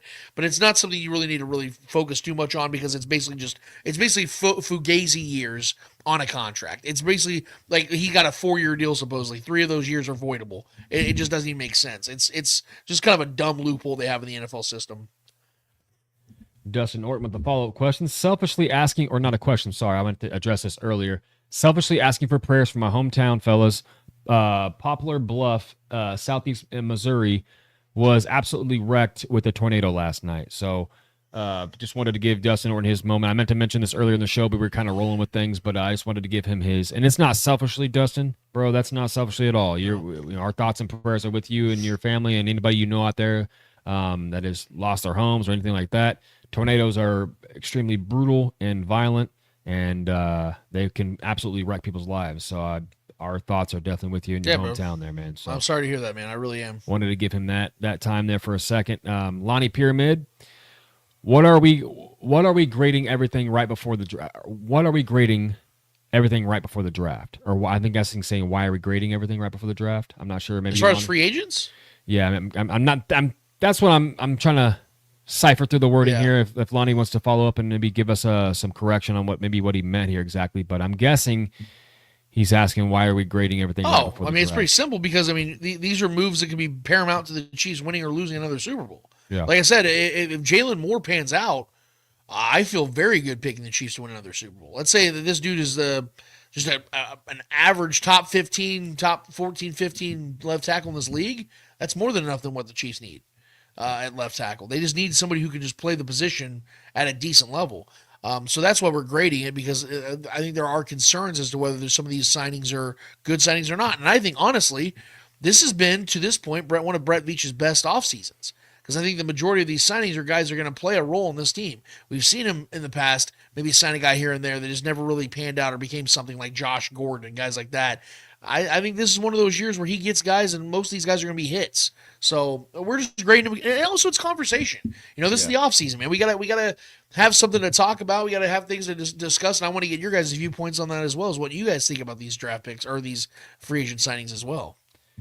Billy Hodge with the next question. Bill Hodge. What candidates are June 1st cuts for the Chiefs? Man, that's a really good question, Billy. I'd have to look. I don't really know at this time, man. I think that the Chiefs are really slim on guys that they're looking at to possibly cut, because there's not a lot of bad contracts on this team, if we're being honest here. June 1st, you wait for June 1st so that you softens the cap hit. I don't really think there is, unless I'm just totally missing on somebody. It isn't Juwan Taylor. I know everybody's going to ask about Juwan Taylor. Yeah. That man is owed over $19 million guaranteed this year. He's not going anywhere, and I think people need to appreciate Juwan Taylor a little bit better. I think he's a better player than what people tend to believe. He has penalty issues at times, but overall, the dude's a hell of a pass blocker and a decent run blocker. I think we need to give him some credit. He's not going anywhere. I mean, if they really wanted to be reckless, maybe Drew Tranquil would be a guy that they would look at as a June 1st cut, but he ain't getting cut. Drew Tranquil's too important to the defense. Yeah. If I'm looking on the offensive side of things, who's making money on the offense other than the offensive line of Patrick Mahomes? They're not cutting Travis Kelce. So yeah, I just don't see any of those contracts being guys. So I hate to not answer your question as best as I can, but unless you guys can point me to a contract on this team that's bad that they can try to get out of after June 1st, I don't think there's going to be anybody, to be honest with you guys. I don't see it. Yeah, I don't have anything in mind. I don't think there's going to be anybody of note that gets cut. No. I don't think there's anybody that. I think our roster is pretty set. But like I said, June 1st cuts are always because of the contract. You're trying to get out of that contract. I just don't see that guy. I don't think we're in any really binding contracts at the moment anyways, that are really killing us. Right. So our guy Blake Borovitz. I'm trying to price, so I want to get it right, man. Let me know. With what the Chiefs have done in free agency so far, who do they draft in the first round is still okay. Let me try this again. With what the Chiefs have done in free agency so far, what will they draft in the first round? Is it still offensive line or defensive line? No, if I'm a betting man right now, I think it's going to be very defensive heavy. I think that this draft will be very defensive heavy. Again, bringing up our guys over at Chief Concerns, Tation and Marcus Dash. These are the conversations we've been having. I've been doing some mock drafts myself, getting prepared to do our prediction show here in the coming weeks. I will heavily anticipate right now, guys, if the Chiefs, if I was to say, hey guys, place your bets on the Chiefs going interior defensive line or offensive line, I would heavily suggest you go defensive line. The biggest reason why is because the Chiefs, if you look at their offensive line right now, they're paid. Like Trey Smith's about to get a fat contract. Creed's got his money. Juwan's got his money. Left guard is still in question, but they drafted a second-round pick in Kingsley just a year ago. He'll play as much as they possibly can to get him to play at left guard. And then left tackle, they just signed Jalen Moore. So I have a hard time believing they're going to use their first pick on an offensive lineman that may not even play at all this year. That doesn't really make a lot of sense.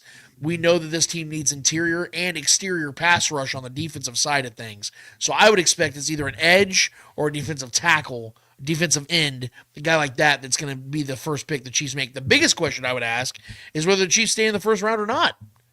They could trade back, like our guy Clay Windler suggested from Red Tribe Cinema. Maybe the Chiefs trade out of 31 and go and get a couple more picks in the early 50s and maybe mid 50s and 60s and take more stabs in the second and third rounds, because that's where Brett Veach really starts to cook, is in the second to fourth round picks. So maybe that's what they do. Clark Hunt, famously doesn't like being out of the first round, but I would rather them get out of the first round than take Clyde Edwards-Helaire again. You know what I mean? So let's be real. Let's try to build this team as best you can. In my opinion, the Chiefs need to aim to try to get 9 to 10 picks before the draft happens. If they can find a way to get 9 to 10 picks in this draft, that's where I think that Brett Veach is going to really cook. So that's where I stand on it.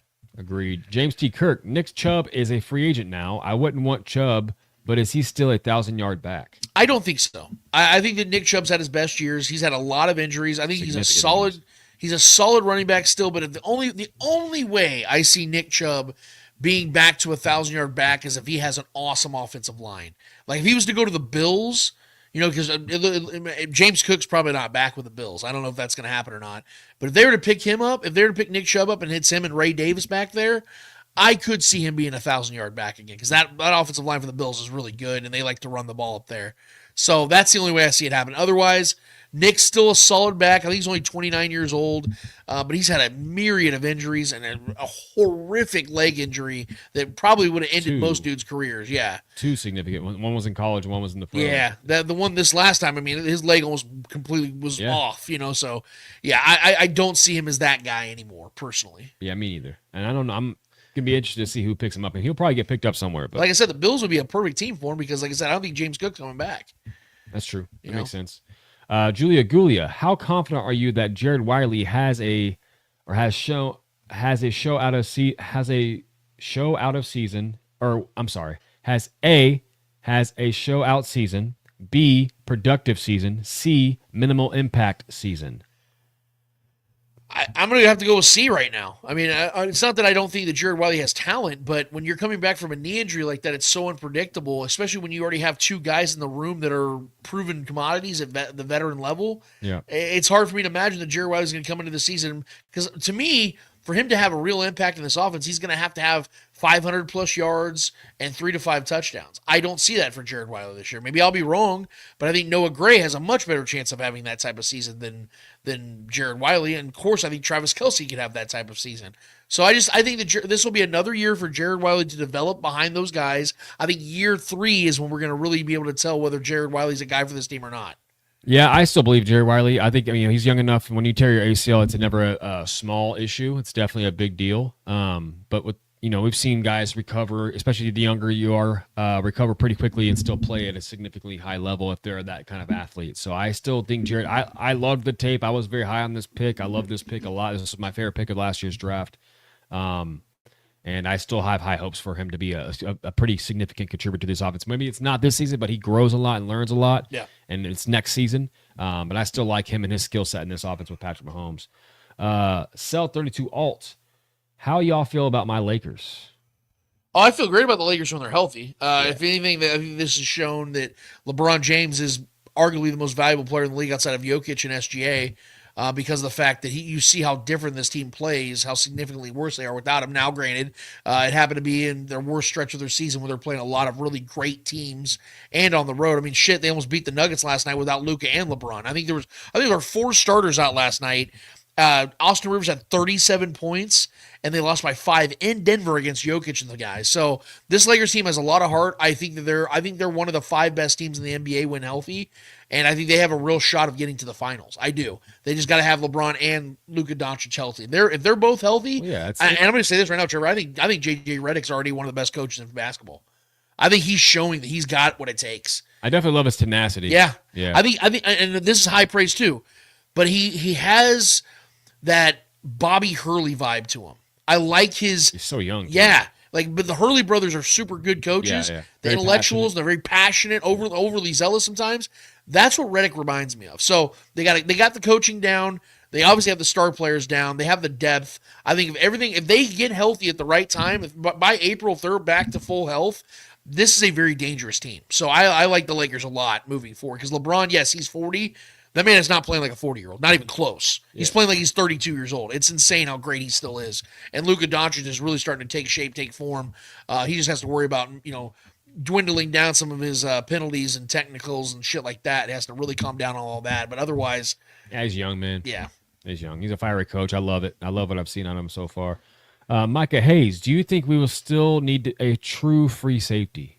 No, I don't. I think the Chiefs have shown us for years now that they've been planning on moving off of Justin Reed. Even when they first signed him, they still were drafting safeties. I mean, Brian Cook, Chamari Connor, Jaden Hicks. I mean, they have 3 guys right there, and they'll probably draft another one this year. Yeah. I just think that, look, Justin Reed's going to be a loss, but I think that Jaden Hicks could be an even better player. Man. I really do. And that's not a knock on Justin Reed, because Justin Reed's a very good safety.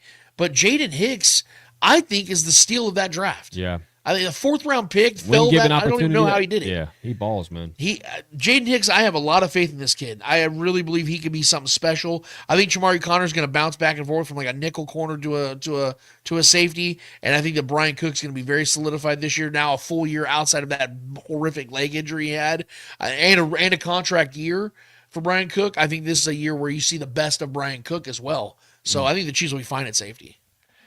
Micah Hayes, do you think Willie Gay will get signed by KC? What's the plan for our coverage linebackers? Yeah, so I put that on my wish list. I want Willie Gay back. Yeah. He's only 27 years old. He's not going to be expensive at all. You can probably get him on a 1-year deal for about $5 to $7 million total. Yeah. He's perfect for Kansas City. He's a raw guy. He's already played here, already won a title with this team.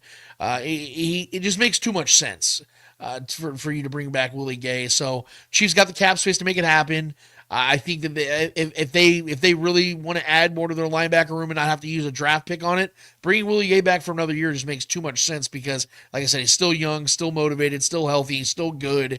I really like the idea of bringing him back for at least a year. 100%. I mean, another great energy guy too. That's going to bring some of that energy to this locker room again that is needed for, especially coming off of the Super Bowl performance that we had. Having another good morale boost of an energy kind of guy makes a lot of sense to me. And a good player, too. Right. Not get it twisted. James T. Kirk, if wide receiver Luther Burden is available, would you take him or Matthew Golden from Texas? I'm all over Burden. I think Burden's a great fit. I'm not going wide receiver in the first round. Sure, yeah. If the Chiefs had real need at wide receiver, like let's say that this Xavier Worthy thing was worse than it actually is, right? Or if Rashee Rice wasn't playing this year, that would be something I'd entertain. Yeah. Unfortunately, and I don't think Luther Burden is going to fall far enough for the Chiefs to go and get him. Probably not. I think he's going to be gone probably in the first 17 to 20 picks. Luther Burden I like him a lot. I think he's got a chance to be a really good NFL player. I just don't think that wide receiver, first of all, is the biggest need for the Chiefs, and I just don't think he's going to be there whenever the Chiefs are drafting. So I don't even want to really entertain that scenario. For sure. Justin Orton, what are your thoughts on the Eagles? They have lost so many players and have only signed 3, I believe. Well, we keep our predictions tight, but this offseason's absolutely sucked for the Eagles. Yeah. Now, I will say, according to what I was reading this morning, they're set to have like 3 compensatory picks, though. So they're going to have a lot of picks in this draft. And we know that Howie Roseman can draft the shit out of a draft class. So they have another really good draft class. They're right back into things. And let's not pretend like they don't still have Jalen Hurts, A.J. Brown, Devontae Smith, Jalen Carter. I mean, they're really hurting right now. Yeah, they still got a loaded roster. It has been a rough offseason. They just lost Mekhi Becton too yesterday. You seen that? Was it Colts? Not Colts, but no. Man, I think Chargers, wasn't it? Yeah, Chargers. Chargers. Yeah. I knew it was a C team. Yeah. That's a big signing for the Chargers. Yes, 6'7" guard. The offensive line is gonna be so good. I'm not gonna lie. Having a 6'7" guard. How it was awesome already great last year. Now you got Mekhi Becton's big ass in there. Yeah, he's really, and this is what we're talking about. Yeah, guys that came into the league as tackles didn't work out that way. Mekhi Becton has become an awesome guard. Well, I mean, dude, the size of that man alone is stupid. John Harrison chimes in. This isn't a question, but he was just letting us know. I have to watch the replay of the show. Just logged on. I've been slicing 300 pounds of smoked corned beef for a community event tomorrow. Send some our way. Damn, John. What the hell? Let me send you my Addy real quick. No man. shit. Appreciate you chiming in and letting us know, John, because it was unacceptable if you were absent without any. We were going to kind of- suspend him. Yeah, I mean that's an unexcused absence. Yeah, dude. He's slicing meats. Got the meat sweats. Meats for the community. All right, I appreciate you, John. Julia Gulia, do we trade out of the first round, or is there a player you think we might target reasonably? It's funny you say that because I think the scenario of trading out of the first round is very realistic. If the Chiefs want to just, like I said, add as many picks as possible. Yeah. But the guy that I want the most out of the first round is the defensive lineman out of Mississippi, and Walter Nolan. Dude, go look at his film. If that dude falls to 31, if there's I don't know if he will, but if he falls to 31, the Chiefs have to take him. This dude his RAS score is off the charts. His physical abilities are off the charts. He's like 6'5", 296 pounds, 35-inch arms, and extremely strong. Like, he's everything you'd want, man, on that defensive line next to Chris Jones.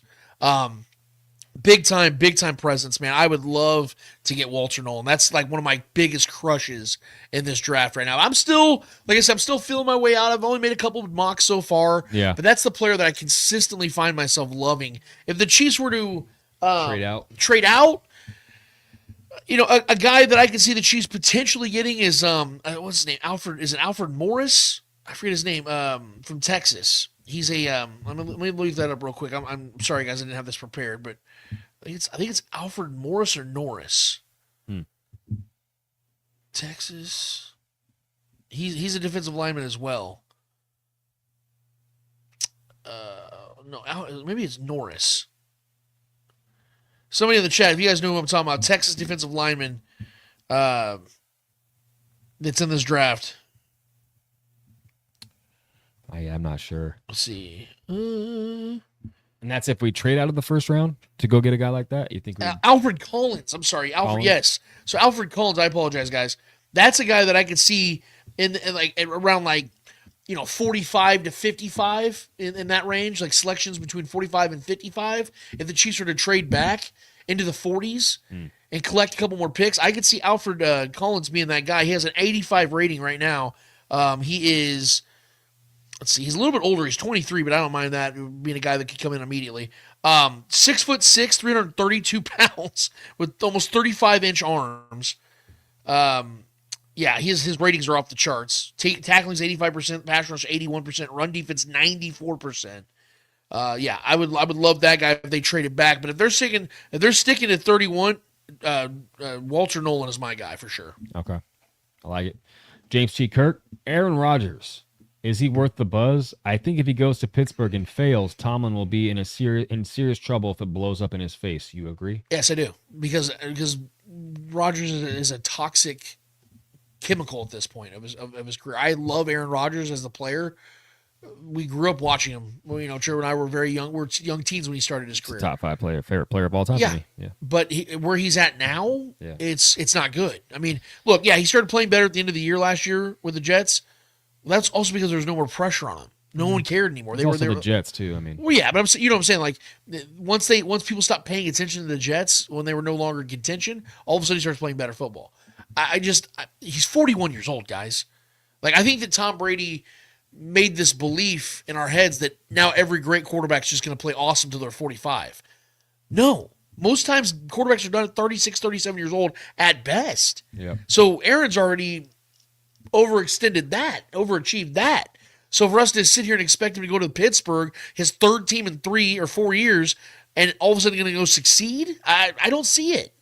I think this is showing you guys how valuable the quarterback position is, because teams are so desperate to get one, they're willing to go after names now they're in their 40s in the hopes of resurrecting their franchise. And yes, if this does blow up in their face, Mike Tomlin will be in trouble, because this is all 100% on Mike Tomlin if he makes this decision. And they've already neglected the quarterback position in the draft for years.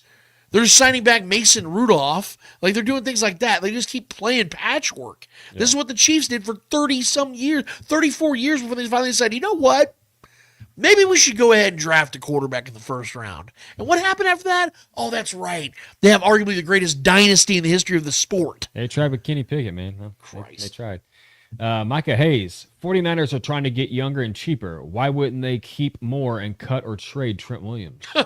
Well, for one, Trent Williams is his dead cap is over $58 million this year, so they're not eating that. And if you're asking me like, well, why don't they just wait to like release him after June 1st? Well, let's go look at that, guys. I have it right here. Actually, I was looking at left tackles and I found the dead cap for every guy. So that's funny that question came up. So if they were to, let's say they trade Trent Williams, Trevor, like today. Yeah. Yeah, they still have to eat $33.9 million. If they were to wait to trade Trent Williams, they only make $1.7 million in cap space. In other words, Trent Williams is going nowhere. That's why they didn't make this move.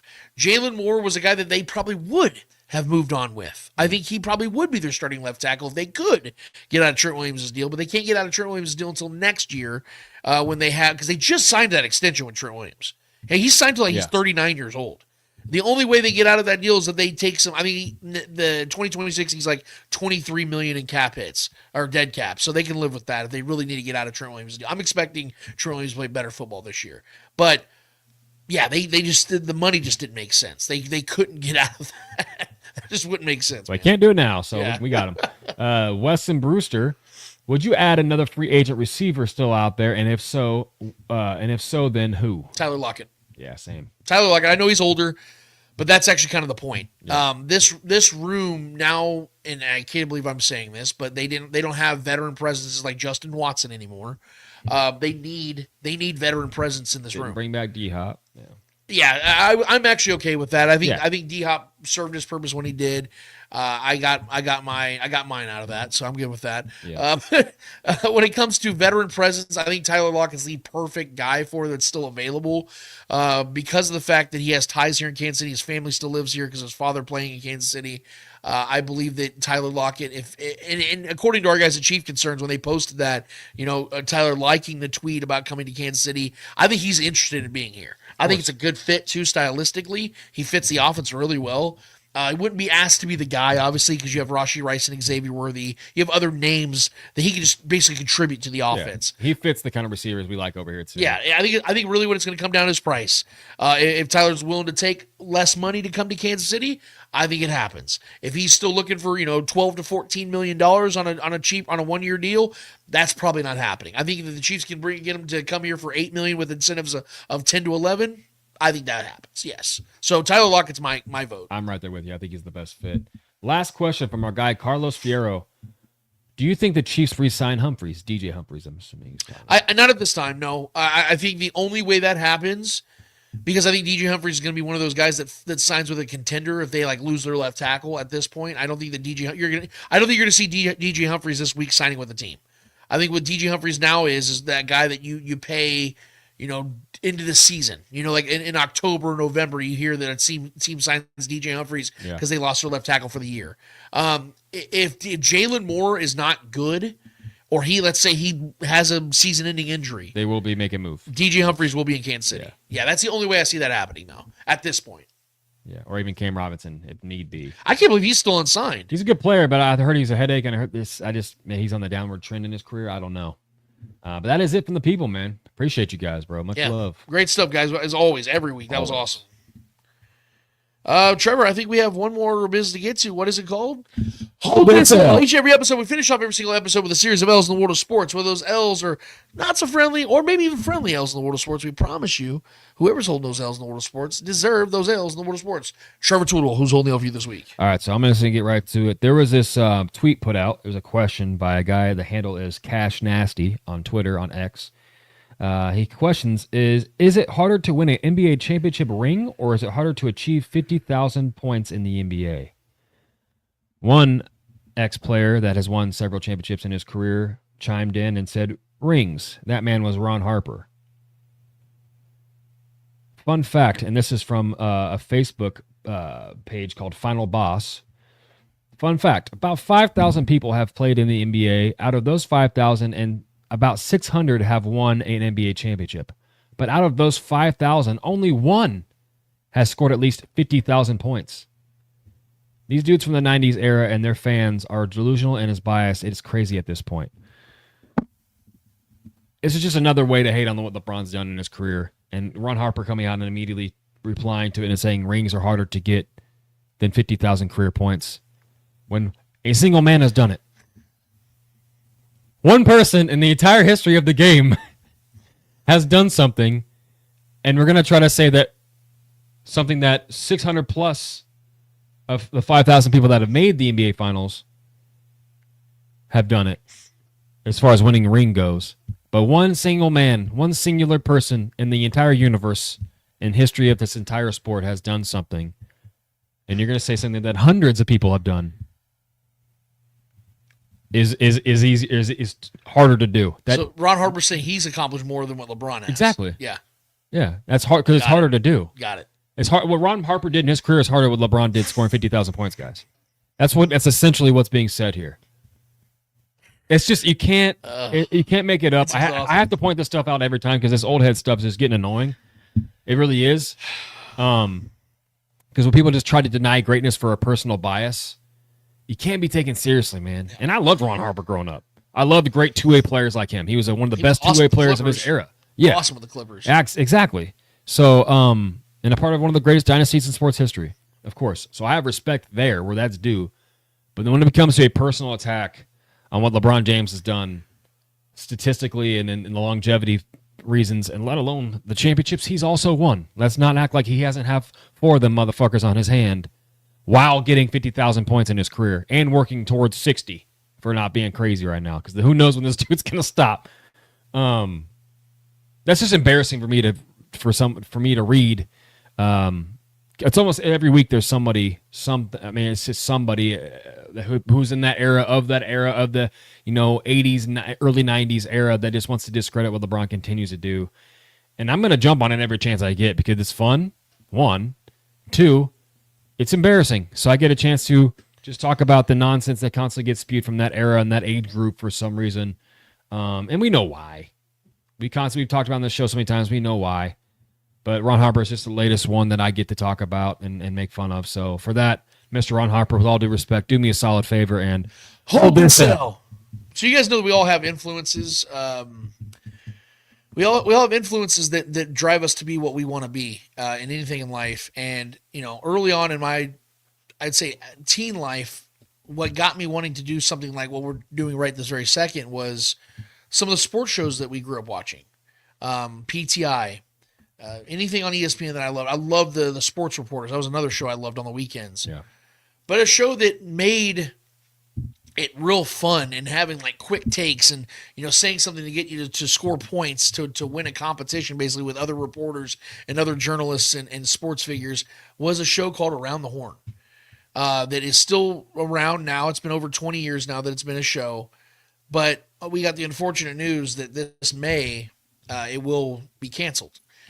And Tony Reality is one of my biggest inspirations because that dude is so creative. He's such an upbeat dude. Like I said, he's such a creative human being. He's come up with so many concepts and ideas for that show and for other shows. And he used to be called the Stat Boy for PTI back when he first started on ESPN. And it's just made a career and a living of being this cool dude, man, on ESPN. I always wanted to be like Tony Reality.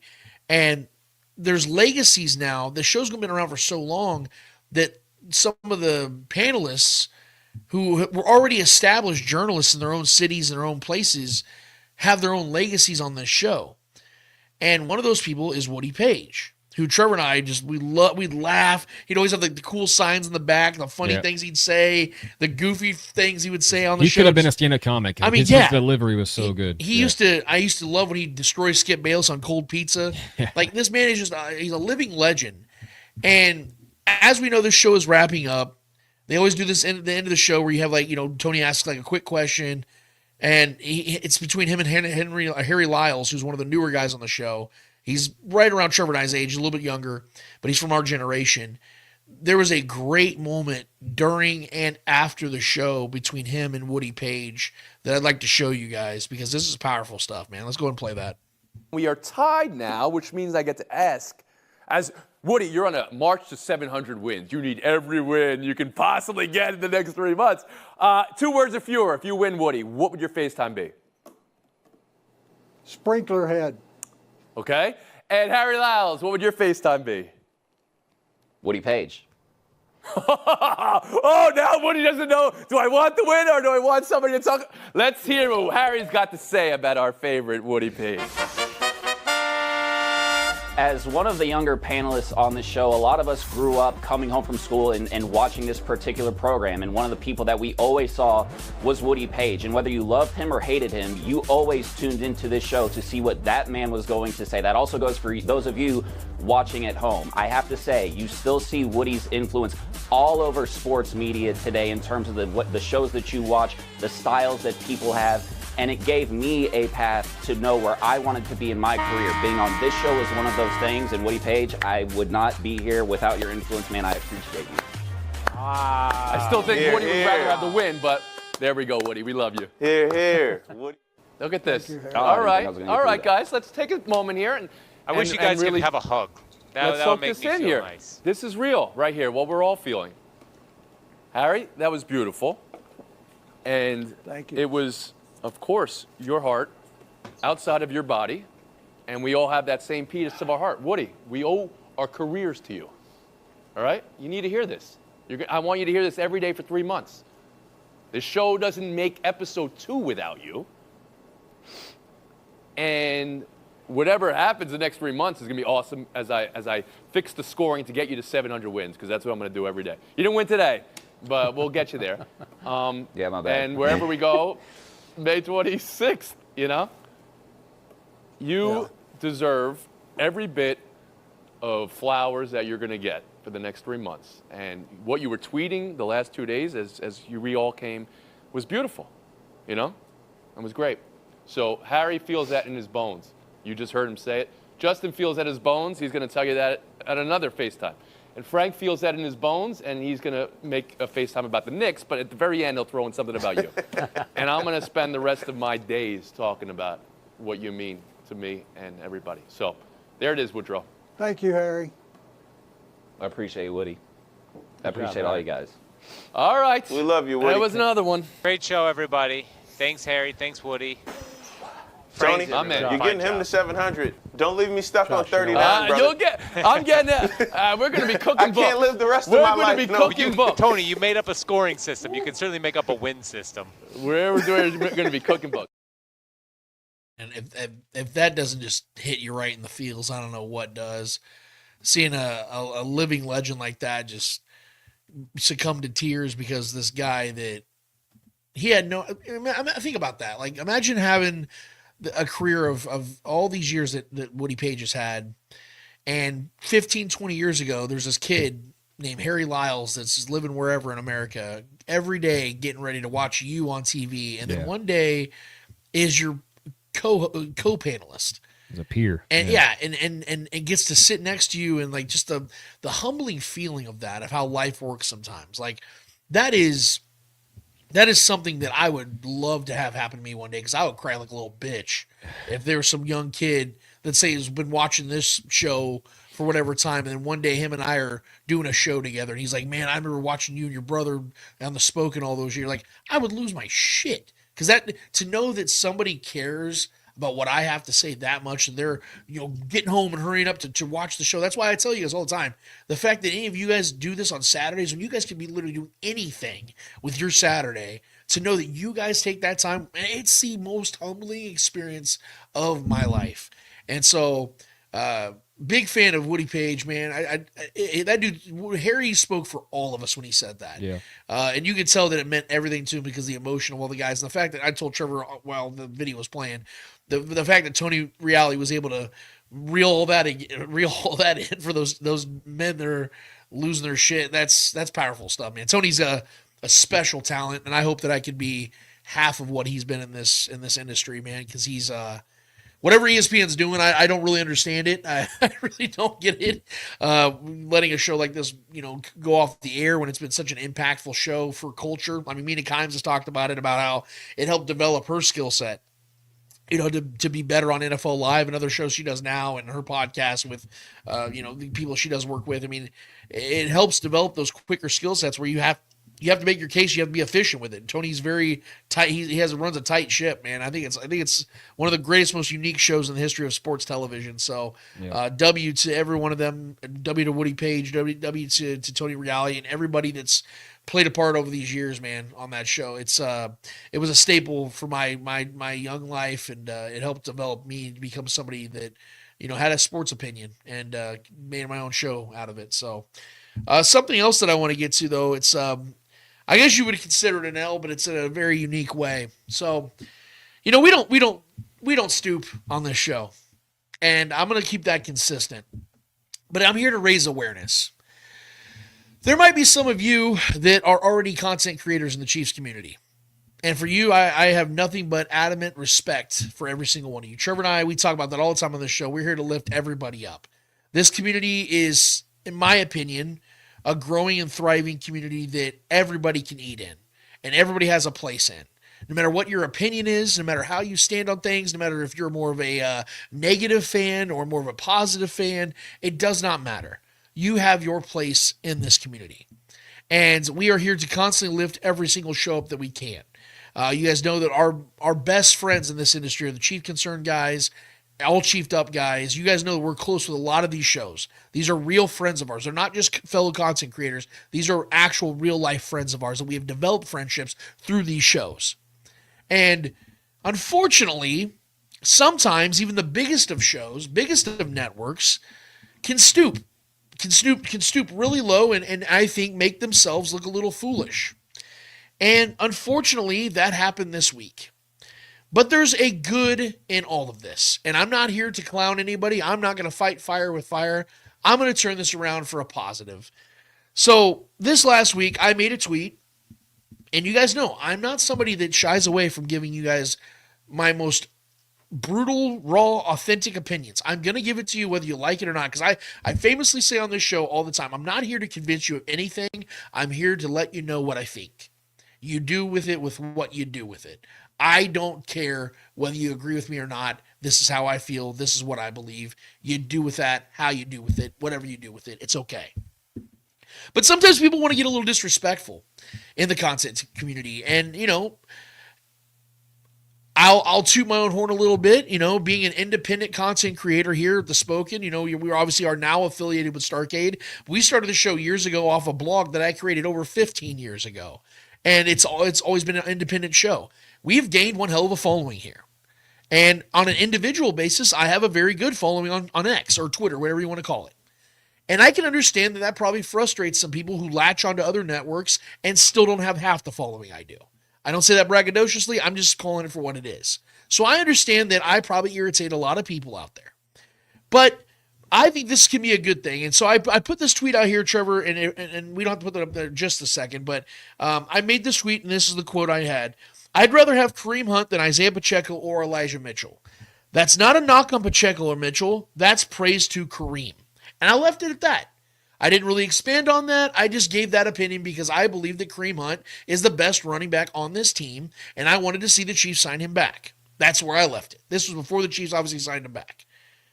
Well, we had the unfortunate, and I didn't know about this until I had a very close friend in the content community, I'll leave them nameless, send me a text yesterday morning about this tweet that now Trevor can put on the screen, if you will, Trevor.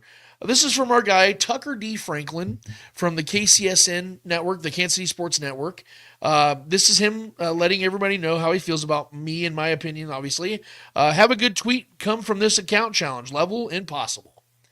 So when I read that, I will tell you guys the truth. When I got the screen grab from a good friend of mine in this community, I laughed. Because, look, this is a rule I have, and I'll let you guys in on a little secret. I tell Trevor this, and I tell a lot of people this that are close to me. Unless I know you personally, unless I have a personal relationship with you, what you say about me doesn't matter. If you have a negative opinion on me, if you want to drag my name under the mud, go right ahead. I will not lose sleep over this because I know who I am. I know what kind of person I am, and I sleep really good at night because I know I'm not a bad guy. And if you might disagree with my opinions, but I don't care.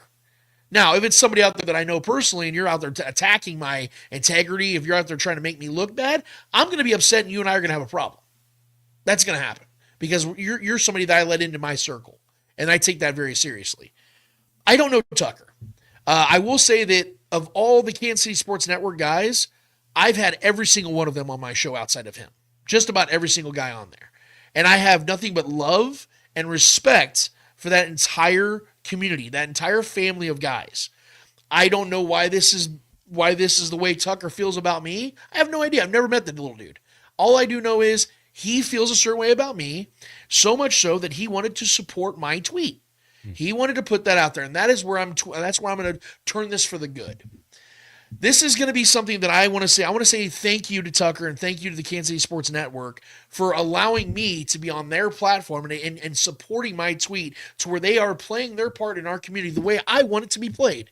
I want our community to support each other. And I view this as Tucker supporting me because I'm important enough to him that he wants to utilize my tweet to help him gain a following as well. And I think that's how it should be. We love a closeted fan. We love fans here.